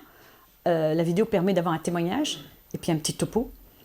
Et voilà, ils invitent leurs voisins. Donc ça peut se faire de façon très simple, et je vois que c'est une façon de démarrer et de permettre surtout de constituer ce dont je parlais, la fraternité. Parce que autant les écoles de gouvernance pastorale, les temps de co-développement et Pasteur sur mon cœur, c'est pour les prêtres, autant tout ce que vous pouvez vivre avec vos laïcs, en particulier par des parcours Alpha, peuvent être extrêmement puissants, transformants et féconds. J'insiste là-dessus parce que, je vais être très franche avec vous, ce que je trouve en ce moment, après, je ne vous connais pas, je connais que certains d'entre vous, mais ce que je vois dans les prêtres que j'ai rencontrés, il y a deux risques que je vois beaucoup. C'est un risque, alors je vais le dire de façon un peu cash, un risque peut-être de pélagianisme ou un risque de spiritualisation. Je vois soit des prêtres qui se mettent, moi j'ai vu un prêtre récemment exploser en vol parce qu'il a tout misé sur les outils, et en fait il a explosé en vol, c'est vraiment le mot, il a été satellisé, on était obligé de l'écrire de sa paroisse, il a fait un burn-out, il a voulu tout changer, il est passé en mode outil. Mais je vois aussi des prêtres qui disent, qui en fait, je trouve, il y a un risque de non-ajustement sur cette articulation nature et grâce, et qui disent, non, moi j'ai pas besoin de mes frères prêtres. Et quelquefois, je me dis, il y a certains prêtres qui oublient peut-être, ou on a une tendance, qui aurait potentiellement une tendance à occulter cette partie incarnée qui est essentielle. Donc la grâce ne remplace pas la nature, mais elle la perfectionne. Elle s'appuie sur la nature, même si Dieu peut tout. Donc il peut y avoir, Dieu, il n'a pas fait apparaître des pains, il n'a pas fait apparaître du vin aux noces de Cana, il a transformé ce qu'a porté l'homme. Donc, parce que Dieu bénit, Dieu rend fécond. Donc voilà, c'est pour ça que je vous invite vraiment à vivre ces temps d'amitié entre vous et par les parcours alpha, ces temps transformants pour vos équipes de laïcs, même si c'est une toute petite équipe. J'ai vu une paroisse, alors là c'est ce qu'on appelle le grand rural. Lui, effectivement, je me demande si ce curé n'avait pas dépassé les 100 clochers. Je me disais, déjà on dit que les prêtres devraient connaître le nom de tous leurs paroissiens. Lui, je pense qu'il ne savait même pas le nom de tous ses clochers. C'était impossible. 100, il disait, j'en oublie à chaque fois. Et en fait, il a juste lancé un parcours alpha. C'est incroyable. C'est vraiment, je vois à quel point Dieu est à l'œuvre. Il a lancé un parcours alpha dans sa paroisse. Il y avait une équipe. Ils étaient 6. Et en fait, du coup, il y a une autre équipe qui s'est lancée peu à peu en voyant que ça fonctionnait. Et en fait, j'ai vraiment eu cette image qui est très belle. Vous savez, des petites braises. Vous savez, quand on a un feu qui commence à s'éteindre, on met 2-3 braises ensemble. Et il y a une flamme qui vient. Et c'est exactement ce qui s'est passé. Et de peu à peu, de gloire en gloire, ces toutes petites communautés se sont développées dans d'autres, en maisonnée, comme pour reprendre l'expression qu'on utilise, donc Alpha Maison. Mais vous pourrez au déjeuner, si vous voulez, poser des questions à Myriam, qui en parlera avec beaucoup d'inspiration. Ce que je vous propose, c'est que la personne avec qui vous avez échangé tout à l'heure, vous vous souvenez les binômes qu'on a fait? Vous allez retourner voir cette personne et vous allez lui dire « Je t'aime ». Eh bien, c'est « I love you ». Vous ne croyez pas si bien dire. Vous allez lui dire, donc prenez quelques secondes pour réfléchir. Vous allez lui dire, en fait, dans notre entretien, voilà ce que j'ai aimé. Voilà ce que j'ai aimé dans ce que tu m'as dit, voilà ce que j'aime chez toi. Vous allez donner à l'autre une parole de bénédiction. Vous avez 2 minutes, 1 minute chacun. Alors déjà 3 minutes, 1 minute pour vous retrouver, 1 minute pour donner la parole, et après c'est l'autre. 3 minutes. En arrêtant là au bout des 3 minutes, je crée chez vous une sainte frustration qui vous donne envie de retourner vers vos frères.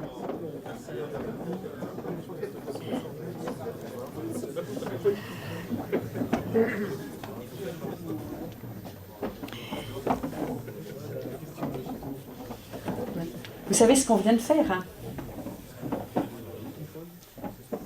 Vous venez d'échanger des paroles de bénédiction. En fait, vous venez de faire ce pourquoi on a été créé. On a été créé pour louer le Seigneur et pour nous bénir les uns les autres. Donc voilà, vous avez donné ces paroles de bénédiction. C'est pas un truc de... Franchement, c'est pas un truc de coach. Hein, c'est pas... on parle aussi de signe de reconnaissance. Mais c'est profondément répondre à l'appel, à votre appel de pasteur, à notre appel à tous de chrétiens, de baptisés. Ce qu'on appelle les signes de reconnaissance, c'est vraiment quelque chose de très... pour moi, c'est une clé majeure de ce qu'on est en train de vivre, parce que c'est essentiel. En fait, on a tous besoin de cette reconnaissance. Reconnaissance, c'est au sens « je te connais ». Et c'est ça qui est important. C'est pour ça que des signes de reconnaissance peuvent être positifs, mais ils peuvent être également négatifs. Vous pouvez aussi donner des paroles, des signes de reconnaissance qui sont des paroles de correction. Et c'est également un acte d'amour. Avoir la capacité d'aller voir un confrère en lui donnant des paroles de correction, si c'est fait dans une attitude, dans une intention bienveillante, c'est un acte d'amour. Je pensais à un prêtre qui était dans une situation... il travaillait avec... c'est un truc assez classique. Hein, il avait une secrétaire paroissiale avec laquelle il s'entendait très bien. Et ben, en fait, ce qui était... Et lui ne voyait pas le problème parce qu'il me disait, en fait, il ne se passe rien entre elle et moi. Et en fait, ce qui était... en fait, il y avait quand même un scandale. Et en fait, c'est un de ses confrères prêtres qui est allé lui dire, je te le dis parce que, en fait, ce qui se passe, c'est que, voilà, on dit des choses sur toi et ta secrétaire paroissiale. Je te le dis juste parce que je pense que ça crée du scandale. Et si tu crées du scandale, tu ne seras plus écouté. Tu ne pourras plus être pasteur. Et l'autre, mais là, hyper mal pris. Il a dit, ça veut dire que tu ne me fais pas confiance. Et lui dit, non, je te fais entièrement confiance. Je te dis juste, voilà ce qui est dit sur toi. Eh bien, je pense, après, c'est lui qui me l'a... Parce que du coup, après, je l'ai su parce que c'est lui qui est venu me voir en me disant ce que vous voulez bien m'aider. Et il me dit, moi, je ne suis pas du tout amoureux de ma secrétaire, je pense qu'elle n'est pas du tout amoureuse de moi, mais visiblement, il y a un sujet de scandale. Donc, donc, il était venu me voir dans le cadre du coaching. On a un peu travaillé ensemble. Et il m'a dit cette chose que j'ai trouvée belle. Il m'a dit, quand mon confrère est venu me dire ça, c'est probablement une des plus belles paroles d'amour qui m'a été donnée. Il m'a dit, selon, je l'ai hyper mal pris.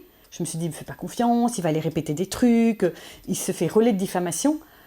Et en fait, il s'est rendu compte que c'est une des plus belles paroles qui lui avait été dites. Le risque, quand on n'a pas ce courage, qui est difficile à avoir, il est hyper difficile, le risque, c'est que soit on dise les choses derrière le dos, soit la situation empire. Et là, pour le coup, on a une parole qui n'est plus entendue alors qu'elle aurait pu être puissante et transformante.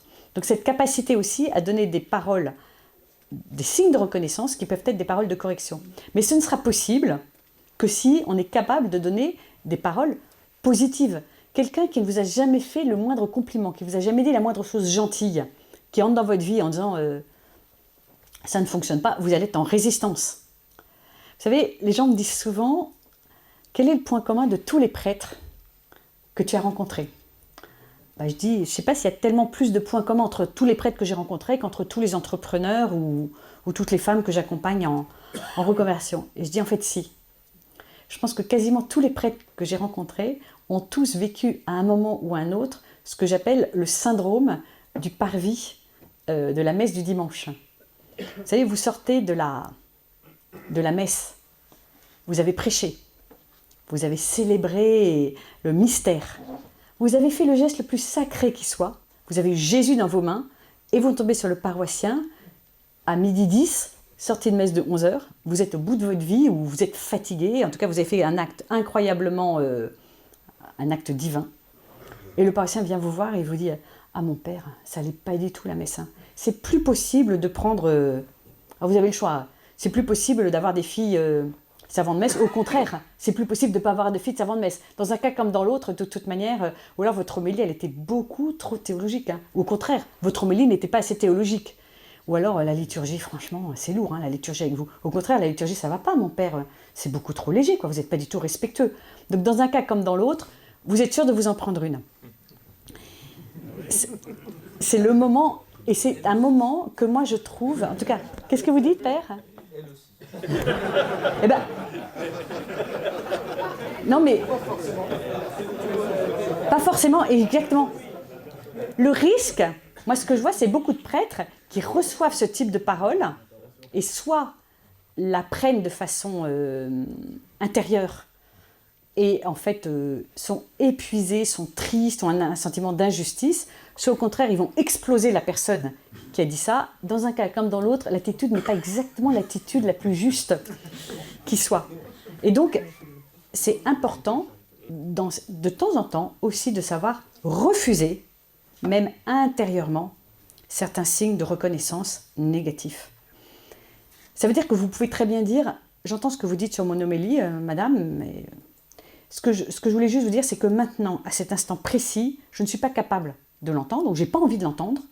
On en reparlera à un autre moment. » Donc ça veut dire qu'il faut être capable de refuser certaines paroles, refuser certains signes de reconnaissance, mais également, ça veut dire être capable de les demander. Mais ça peut aussi être refuser la fameuse parole de « Oh, mon père, c'est tellement mieux avec vous qu'avec votre prédécesseur. Hein. » Ou alors, moi je vais à la messe chez vous parce que tous les autres, c'est pas possible, les messes, non, c'est invraisemblable. Les homélies sont rasoirs. Donc, il n'y a jamais aucun aspect positif à accepter ce type de... Ça peut être agréable 2 secondes, mais c'est extrêmement dangereux pour vous d'accepter ce type de parole. Donc, c'est indispensable à un moment de pouvoir dire une parole de refus, mais même qui est de dire « En fait, madame, ce que vous êtes en train de dire n'est pas bon pour moi, ou je ne peux pas l'entendre. » Ou je ne souhaite pas vous entendre dire ces choses-là sur mes confrères, même si vous êtes d'accord. Que Dieu me pardonne. Mais c'est indispensable de savoir refuser des signes de reconnaissance. Mais je pense aussi à des signes de reconnaissance. Moi, mon cabinet, il est plein de gens qui, à un moment, c'est ça qui fait la fortune des coachs, c'est des gens qui ont reçu des signes de reconnaissance qu'on dit inconditionnels, c'est-à-dire qui portent sur la personne et qui étaient négatifs. T'es nul, tu ne vaux rien. Il n'y a pas plus destructeur que ce type de phrase. Il faut savoir qu'elle est aussi destructrice pour celui qui la reçoit que celui qui la donne. En fait, autant j'ai vu des gens grandir, je pense à ce confrère qui a eu le courage d'aller voir l'autre prêtre pour lui dire il y a un risque de scandale dans ta relation avec ta secrétaire paroissiale. Il y avait un vrai courage chez lui. Du coup, il a grandi autant que celui qu'il a reçu, même si l'autre n'a pas été content dans un premier temps. Je n'ai jamais vu quelqu'un grandir en balançant à un prêtre, t'es un prêtre nul, ou à un laïc, vous n'êtes pas à la hauteur, vous n'êtes jamais à la hauteur de ce que je vous demande. Donc, avoir cette capacité à refuser certaines paroles que j'appelle vraiment des paroles meurtrières. Parce qu'il se passe quelque chose on a un cerveau qui est très bien fait. Notre cerveau est toujours en quête de sens. Donc, si à un moment on vous dit quelque chose de négatif, c'est affreusement triste ce que je dis, mais c'est la réalité. On va de façon inconsciente et involontaire tout mettre en œuvre pour le rendre vrai. Notre cerveau ne supporte pas l'incohérence. Il cherche toujours la cohérence. C'est pour ça qu'un enfant dont les parents divorcent, souvent, ne va pas dire « mes parents ont arrêté de s'aimer », il va dire « qu'est-ce que j'ai pu faire moi ?» C'est tellement impossible d'avoir des parents qui arrêtent de s'aimer, parce que ça veut dire que si mes parents arrêtent de s'aimer, ils pourraient arrêter de m'aimer moi. Donc le cerveau ne peut pas supporter ça. Donc l'enfant dit c'est parce que j'ai pas été sage, c'est parce que j'ai pas été bon à l'école. Donc à un moment, on essaie de trouver du sens là où il n'y en a pas forcément. Donc je pensais à un curé à qui un confrère prêtre avait dit tu seras jamais un bon curé. J'espère pour que toi tu seras jamais curé, parce que si jamais tu es nommé curé, tu seras jamais un bon curé. Et c'était triste parce que ce jeune curé me disait en fait, il faisait tout pour rendre cette phrase vraie. Il disait, du coup, je ne prends pas d'initiative, au contraire, je suis très cassant dans mes relations avec les laïcs, puisque de toute manière, je ne serai jamais un bon curé. Et ce qui était beau, c'est qu'il a vécu ce dont je vous parle, c'est-à-dire un temps entre prêtres, comme ça, où il a posé cette parole. Il a dit, voilà ce que m'a dit un de mes confrères. Et en fait, les autres prêtres n'ont eu pour lui que des paroles de bénédiction. Et en fait, il nous a parlé de guérison. Mais quand je l'entendais, parce qu'il a quand même vécu 5 ans en étant très malheureux comme curé, et je me dis, il aurait pu échapper à cette malédiction, parce qu'il y avait vraiment de l'ordre de la malédiction, si intérieurement, parce que extérieurement, vous pouvez dire non mais tu ne peux pas me dire que je ne serai jamais un bon curé, qu'est-ce que tu en sais, tu n'as pas le droit de me parler comme ça, mais qu'intérieurement, il aurait même suffi qu'intérieurement, il puisse se dire cette parole est forcément fausse. Dieu seul peut dire quel va être mon avenir. S'il avait pu le dire intérieurement, il aurait eu cette force. Donc la première chose, c'est et il y a 5 règles sur les signes de reconnaissance, donc les 2 premières, vous venez de les vivre, c'est de savoir en donner, et c'est de savoir en recevoir. Quand on donne un signe de reconnaissance, une parole de bénédiction, on développe une attitude qui est belle. La première, c'est une attitude de gratitude. Si vous dites à un confrère prêtre, vraiment, je suis touchée par ton souci pastoral, ou j'aime la façon dont tu prépares tes homélies, parce qu'elles sont toujours structurées et transformantes, ou j'aime la façon dont tu prends soin des plus pauvres dans ta paroisse, j'aime la façon dont tu accueilles ceux qui sont loin. Vous pourriez dire, c'est normal, c'est le rôle d'un prêtre. Au lieu de dire c'est normal, vous dites bravo, vous dites merci. Vous passez du dû au don. Ça devient un cadeau. Donc vous êtes dans la gratitude, qui est franchement une attitude, probablement une des attitudes les plus chrétiennes qui soient. On le vit tous en famille. Moi, quand je demande à mon fils Marc de venir mettre le couvert, Marc, il n'est pas du tout dans une posture de liberté. Non, clairement pas. Donc il vient sous la contrainte et le fait savoir. Mais quand je lui dis, mais merci mon cœur d'avoir participé à la vie de la famille, en fait, on est 2 à être très contents. Lui, parce qu'il a été remercié, et moi, parce que j'ai fait un cadeau de ce qui était peut-être un dû. Au lieu de dire, heureusement que tu es venu mettre le couvert. Je dis merci. On passe du dû au don. Donc plus vous irez voir vos laïcs en leur disant, merci pour votre engagement. Vous pouvez dire, c'est normal que la dame qui s'occupe des chants, elle arrive à l'heure à la messe. Merci parce que vous arrivez toujours avec un petit peu d'avance. Merci parce que vous animez avec vraiment à cœur que tout le monde puisse prier. Si vous dites ces merci-là, en fait, vous faites grandir la personne à qui vous le dites et vous-même. Et vous mettez dans une posture de gratitude. Et également dans une attitude de justice. Vous rendez hommage à la vérité. Et celui qui reçoit le signe de reconnaissance se met dans une posture qui est également une posture chrétienne, qui est une posture de vulnérabilité. En fait, en écoutant, je voyais vos visages, quand vous écoutiez ce que vous disait l'autre, en fait, vous, dans votre non-verbal, comme on dit sur la communication, vous disiez, en fait, ce que tu dis est important pour moi. En fait, les paroles que tu es en train de me dire ont de l'importance. Donc, vous mettez dans une posture de vulnérabilité, d'ouverture à l'autre. Donc, savoir donner, savoir recevoir. Troisièmement, savoir refuser. Essentiel. Et je vous le dis, il faut refuser avec précaution. Donc, refuser tous les signes de reconnaissance inconditionnels négatifs. Tous les t'es nul, t'es un mauvais prêtre, t'es un mauvais pasteur, t'es égoïste, t'es toujours en retard. Tout ce qui est inconditionnel négatif se refuse systématiquement, soit extérieurement en disant, soit intérieurement. Et puis je vous dis des paroles que moi je trouve à tendance très manipulatrice, qui est, franchement, je pense que vous êtes le meilleur prêtre du diocèse. Hein. Ou la fameuse, un jour j'espère que vous serez évêque. Donc, ça va refuser des paroles dont vous vous dites, est-ce qu'il pourrait y avoir potentiellement un côté manipulateur ou un côté dangereux pour moi? Mais qui dit refuser, ça veut dire savoir en demander. C'est-à-dire que la personne qui est venue vous voir à la sortie de la messe en vous disant, franchement, votre homélie, elle était pourrie, ou la liturgie, ça n'allait pas du tout, ça c'est beaucoup trop classique, soit au contraire, c'est beaucoup trop moderne, de toute manière, de toute manière, ça ne va pas. De rappeler cette personne en disant, vous aviez quelque chose à me dire, je suis prêt à vous entendre. En fait, quand vous demandez ça, c'est vous qui êtes responsable du process. Vous le faites à un moment où vous êtes capable de l'entendre. À un moment, typiquement, ce prêtre me disait qu'au moment où l'autre est venu lui dire, tu sais, avec ta secrétaire, il y a des bruits qui courent et ça peut être dangereux pour ta pastorale, lui, il me dit, j'ai commencé par l'exploser, le mec. Et puis après, il a fallu que je revienne en disant, pourquoi tu m'as dit ça? Mais à partir du moment où il lui a dit, pourquoi tu m'as dit ça, c'est un moment où il était capable de l'entendre. Entendre du positif ou entendre du négatif. Et puis la 5e règle, donc savoir donner, savoir recevoir, savoir refuser, savoir demander, et savoir s'en donner à soi-même. Vous savez que vous êtes des merveilles. Et c'est pas moi qui le dis. C'est les psaumes, c'est l'écriture sainte. Donc vous êtes des merveilles. Être capable de reconnaître que vous êtes des merveilles. Il y a quelque chose dans notre culture, on vit en France, dans un monde occidental où sur ce sujet de la gratitude, et même de la gratitude vis-à-vis du Seigneur pour la merveille que nous sommes, c'est quelque chose qui n'est pas complètement développé. Du coup, vous avez un triple désavantage. Le premier, c'est qu'on est tous dans cette culture française. La deuxième, c'est que vous êtes des hommes. Les hommes, c'est plus compliqué que pour les femmes, de ce que je constate. Et tertio, vous êtes prêtres. Et vous avez tous, par rapport au signe de reconnaissance, une petite inquiétude qui est, mais c'est narcissique. Ou, pardon ? Ou de l'orgueil, exactement, Père. Or, c'est pas ça. La vraie humilité, c'est d'être capable de reconnaître que vous êtes créés par Dieu, et donc tout ce que fait Dieu est bon. Je vais juste vous raconter un témoignage très étonnant que j'ai eu à ce sujet-là.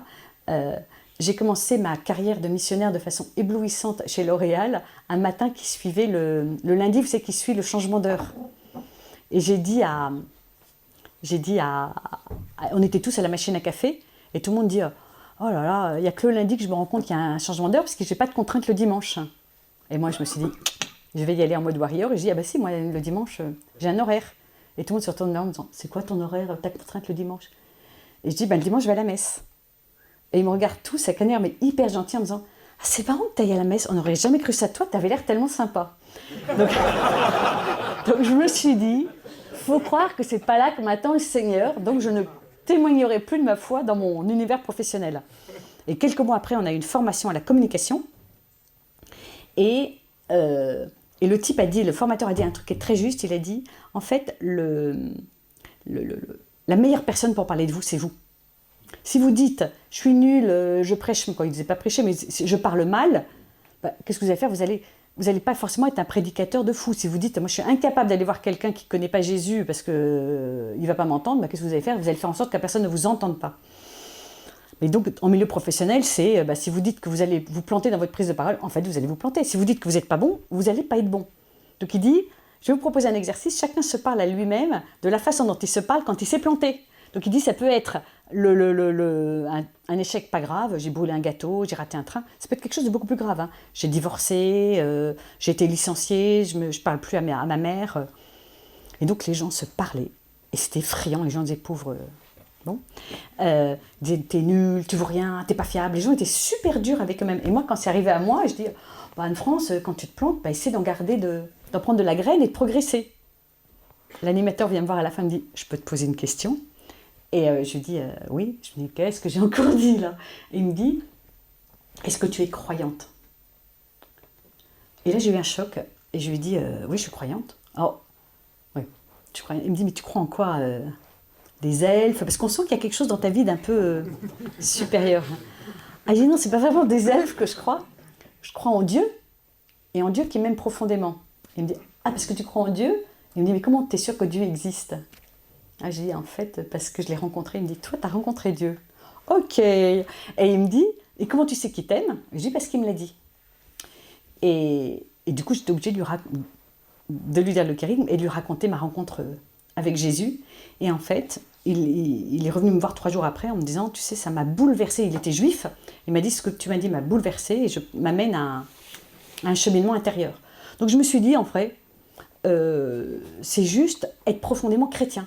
Et moi, franchement, tout le monde était hyper dur avec... Les gens étaient hyper durs quand ils se parlaient eux-mêmes. Et moi, je suis incapable d'être très dure avec moi parce que je me dis, je suis sûre que non seulement Dieu m'a créé, mais qu'en plus, il fait de... C'est Hébreux 12. Mon fils ne dédaigne pas les leçons du Seigneur. Quand je me prends des corrections du Seigneur, je me dis, c'est pour me rendre encore meilleure, encore sainte, mais c'est pas parce que je suis nulle. Et ça, je me dis que vous, prêtres, vous devriez avoir une confiance en vous de malade.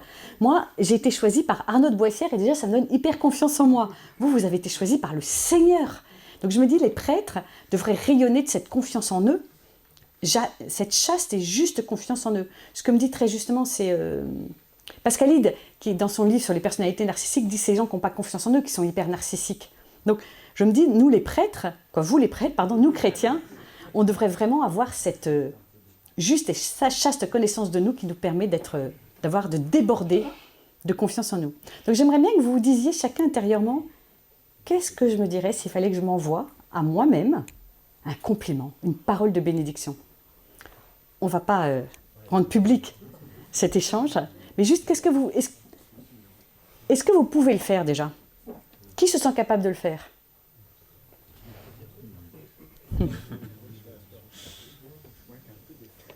Avec un peu d'effort, oui. C'est intéressant ce que dit le Père. En fait, je me rends compte que c'est plus compliqué pour les prêtres que pour d'autres types de populations parce qu'il y a toujours cette inquiétude et qui est complètement légitime, qui est de dire comment je vais faire pour ne pas sombrer dans l'orgueil, dans le narcissisme, alors que je pense que c'est aime ton prochain comme toi-même. Tu ne pourras aimer l'autre que si tu t'aimes toi-même. En fait, il y a quelque chose de systémique. Pour donner, il faut d'abord être... rempli. Mais franchement, il y a quelque chose de notre culture. Moi, la première fois que je suis allée aux États-Unis, j'étais sidérée de cette... Et Dieu sait qu'il y a des choses chez les Américains que je trouve exaspérantes, mais quand même, ils ont une capacité à... Je me souviens, j'étais à côté d'un monsieur qui assistait au match de rugby, un truc où j'ai rien compris d'ailleurs, j'ai rien compris aux règles. Mais non, c'est un truc où il court. Ouais, je n'ai déjà le football français, je comprends. Mais alors, le football américain, ils m'ont perdu dès le début. Et à un moment, bref, il voit son fils courir et à chaque fois que son fils faisait un truc, il disait « good job ». Et à un moment, objectivement, j'avais beau ne rien comprendre, j'ai bien compris que son fils s'était planté, avait échoué. Et je me suis dit « comment tu vas faire, Michael ?» Et il regarde son fils et dit « good try ». Et en fait, je me disais, il honorait la tentative. Et ça, franchement, je pensais à un vicaire qui me racontait, qui me disait « moi, j'ai voulu lancer un pèlerinage père-fils sur ma paroisse. » Il me dit « je suis pas un grand organisateur. Bref, j'ai mal communiqué, pas assez vite, j'avais pas mis la date sur le flyer, il a fait tout un tas d'erreurs. Bref, il a eu 3 binômes. Et il était super triste. Et il me dit, et mon curé me dit, tu sais, je voulais te remercier de ce que tu as fait, parce que tu as tenté. Et je me suis dit, c'est tellement beau d'honorer la tentative. On essaye. Donc ça vaut le coup de temps en temps de dire aussi, tu as essayé. Peut-être que les résultats ne sont pas à la hauteur de ce que tu escomptais, mais ce n'est pas grave. Et donc il y a quelque chose quand même dans cette culture anglo-saxonne que je trouve intéressante sur cette capacité à voir que vous êtes vraiment des merveilles. Donc, donc vraiment, les 5 clés des signes de reconnaissance, c'est vraiment savoir en donner, en recevoir, en accepter, en refuser. Hyper important de savoir refuser. Ma bonne escient, les prêtres, ils ont plutôt tendance à trop refuser les signes de reconnaissance. Vous savez, c'est comme... quand vous refusez un signe de reconnaissance, c'est un moment, un prêtre me dit, mais j'en peux plus, j'ai une paroissienne, tous les dimanches, elle vient me voir en me disant, votre homélie était super, vraiment, père. Et il me dit, moi, en fait, j'en ai marre. Ça ne me sert à rien qu'elle me dise ça. Je dis, vous savez ce que vous pouvez faire, père? Vous lui dites, merci beaucoup, Madame Martin. Quel est le point que vous avez retenu de mon homélie? C'est excellent. Parce que, d'abord, ça la fait grandir elle, parce que le dire c'était génial, elle est obligée... Parce que vous savez, l'homélie, franchement, on ne va pas se mentir, l'homélie la plus puissante du monde, un quart d'heure après, quand on est face devant notre poulet frites familial du dimanche, on se dit, elle était top l'homélie, mais de quoi il a parlé déjà? Donc il faut qu'on se replonge dans les textes. Donc vous l'obligez à ancrer. Et puis c'est très bon pour votre humilité, parce que c'est le moment où soit elle vous dit, en fait ce que j'ai aimé c'est la blague que vous avez dite au début, vous dites, ok, j'ai fait une homélie éblouissante de théologie. Et elle... Ou alors, encore mieux, elle vous dit quelque chose que vous n'avez pas dit. Et ça, c'est juste merveilleux. Mais en même temps, elle, ça la fait grandir et vous, vous apprenez quelque chose. Mais aussi, il y a un risque. Je voyais par exemple un curé qui me disait, je suis exaspérée parce que j'ai une dame qui me fait tout le temps des compliments. Il me dit, je sais pas, je lui en fais aussi. Je me dis, si elle m'en fait, c'est que et elle a toujours besoin de venir, ah, c'est trop bien, on a trop de chance de vous avoir comme curé. Il me dit, à un moment, je lui ai dit, arrêtez de me dire ça. Je dis, mon père, je pense que vous ne devriez pas lui dire ça, parce que je pense que c'est un cadeau qu'elle vous donne. Le cadeau ne vous fait pas plaisir, mais vous commencez par dire merci. On ne va pas se mentir, quand on vous offre, qui dans la salle aime les chocolats, là, mon chéri? Franchement. Ah ben voilà, il y a le père Théophane qui se démarque, mais en vrai, quand on est un être normal, on n'aime pas les chocolats, mon chéri.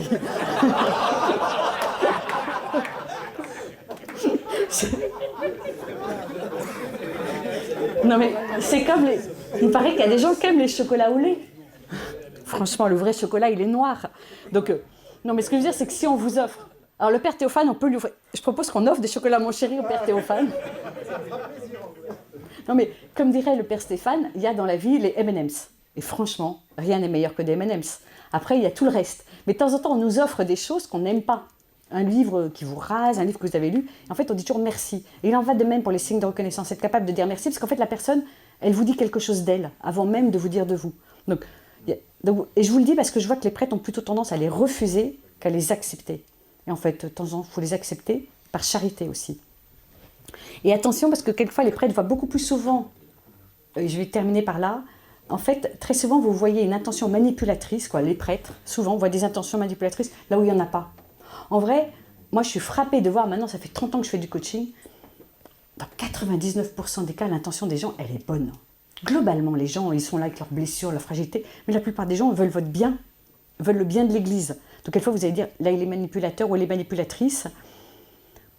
On a des risques de se tromper. Globalement, les gens veulent plutôt le bien des prêtres. Donc, partons du principe que l'intention est bonne, mais en revanche, refuser systématiquement ceux qui sont négatifs inconditionnels, et refuser, mais même intérieurement, et refuser systématiquement ceux qui tombent à un moment où ça va vous démolir. Moi, j'ai vu un prêtre qui me disait, moi, je me suis pris il avait fait une super... pour le mercredi décembre, franchement, moi, j'ai trouvé que la messe était top. Et une dame est sortie en disant, vous avez vu qu'il y avait la moitié des bougies qui n'étaient pas allumées. Moi, j'étais obsédée par ça, c'était pas du tout... Il dit, elle est en train de me pourrir pour 3 bougies qui n'étaient pas allumées. Et il m'a dit, en fait, ça m'a tellement fatiguée que j'ai pu m'en remettre vraiment que le jeudi. Donc, je lui dis, je pense, mon père, que vous auriez dû à ce moment-là lui dire, ce que vous êtes en train de me dire n'est pas audible au moment où vous me le dites. Fermement. Donc, à ce moment-là, on refuse. Mais ça veut dire d'être capable d'en demander. Donc d'avoir le courage dans ces fameux groupes de prêtres dont je vous parle, parce que je vous ai parlé de Pasteur Selon mon cœur, mais c'est Talentéo qui fait des propositions, quoi, tous ces univers, on se réunit entre prêtres, avoir le courage de temps en temps de dire, qu'est-ce que vous pensez, ceux qui sont dans votre secteur pastoral, ceux qui sont venus quelquefois vous entendre, qu'est-ce que tu penses de ma pastorale, qu'est-ce qu'on dit de moi, de mes obélis? Ça permet d'éclairer ce qu'on appelle l'angle mort. Donc voilà, je vais terminer par là, après je vous proposerai volontiers encore un petit temps de partage entre vous, mais je voudrais vous dire...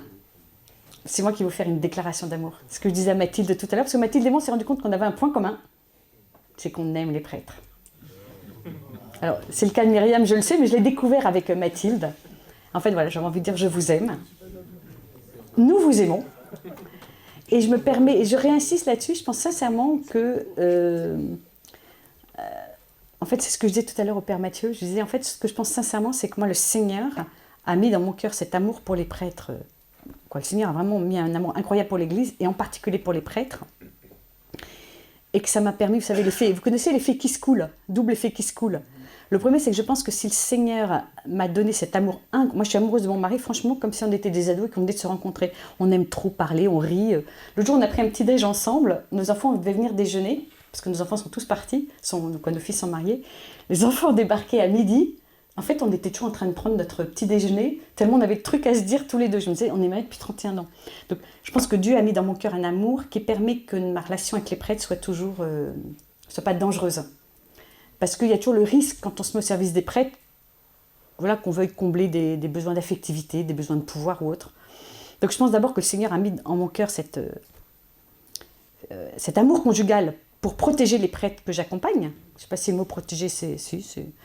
Et puis aussi, je pense que c'est un cadeau que me fait le Seigneur. Donc je pense que c'est grâce à vous, grâce à ce que je fais pour les prêtres, que Dieu met cet amour incroyable que j'ai pour mon mari.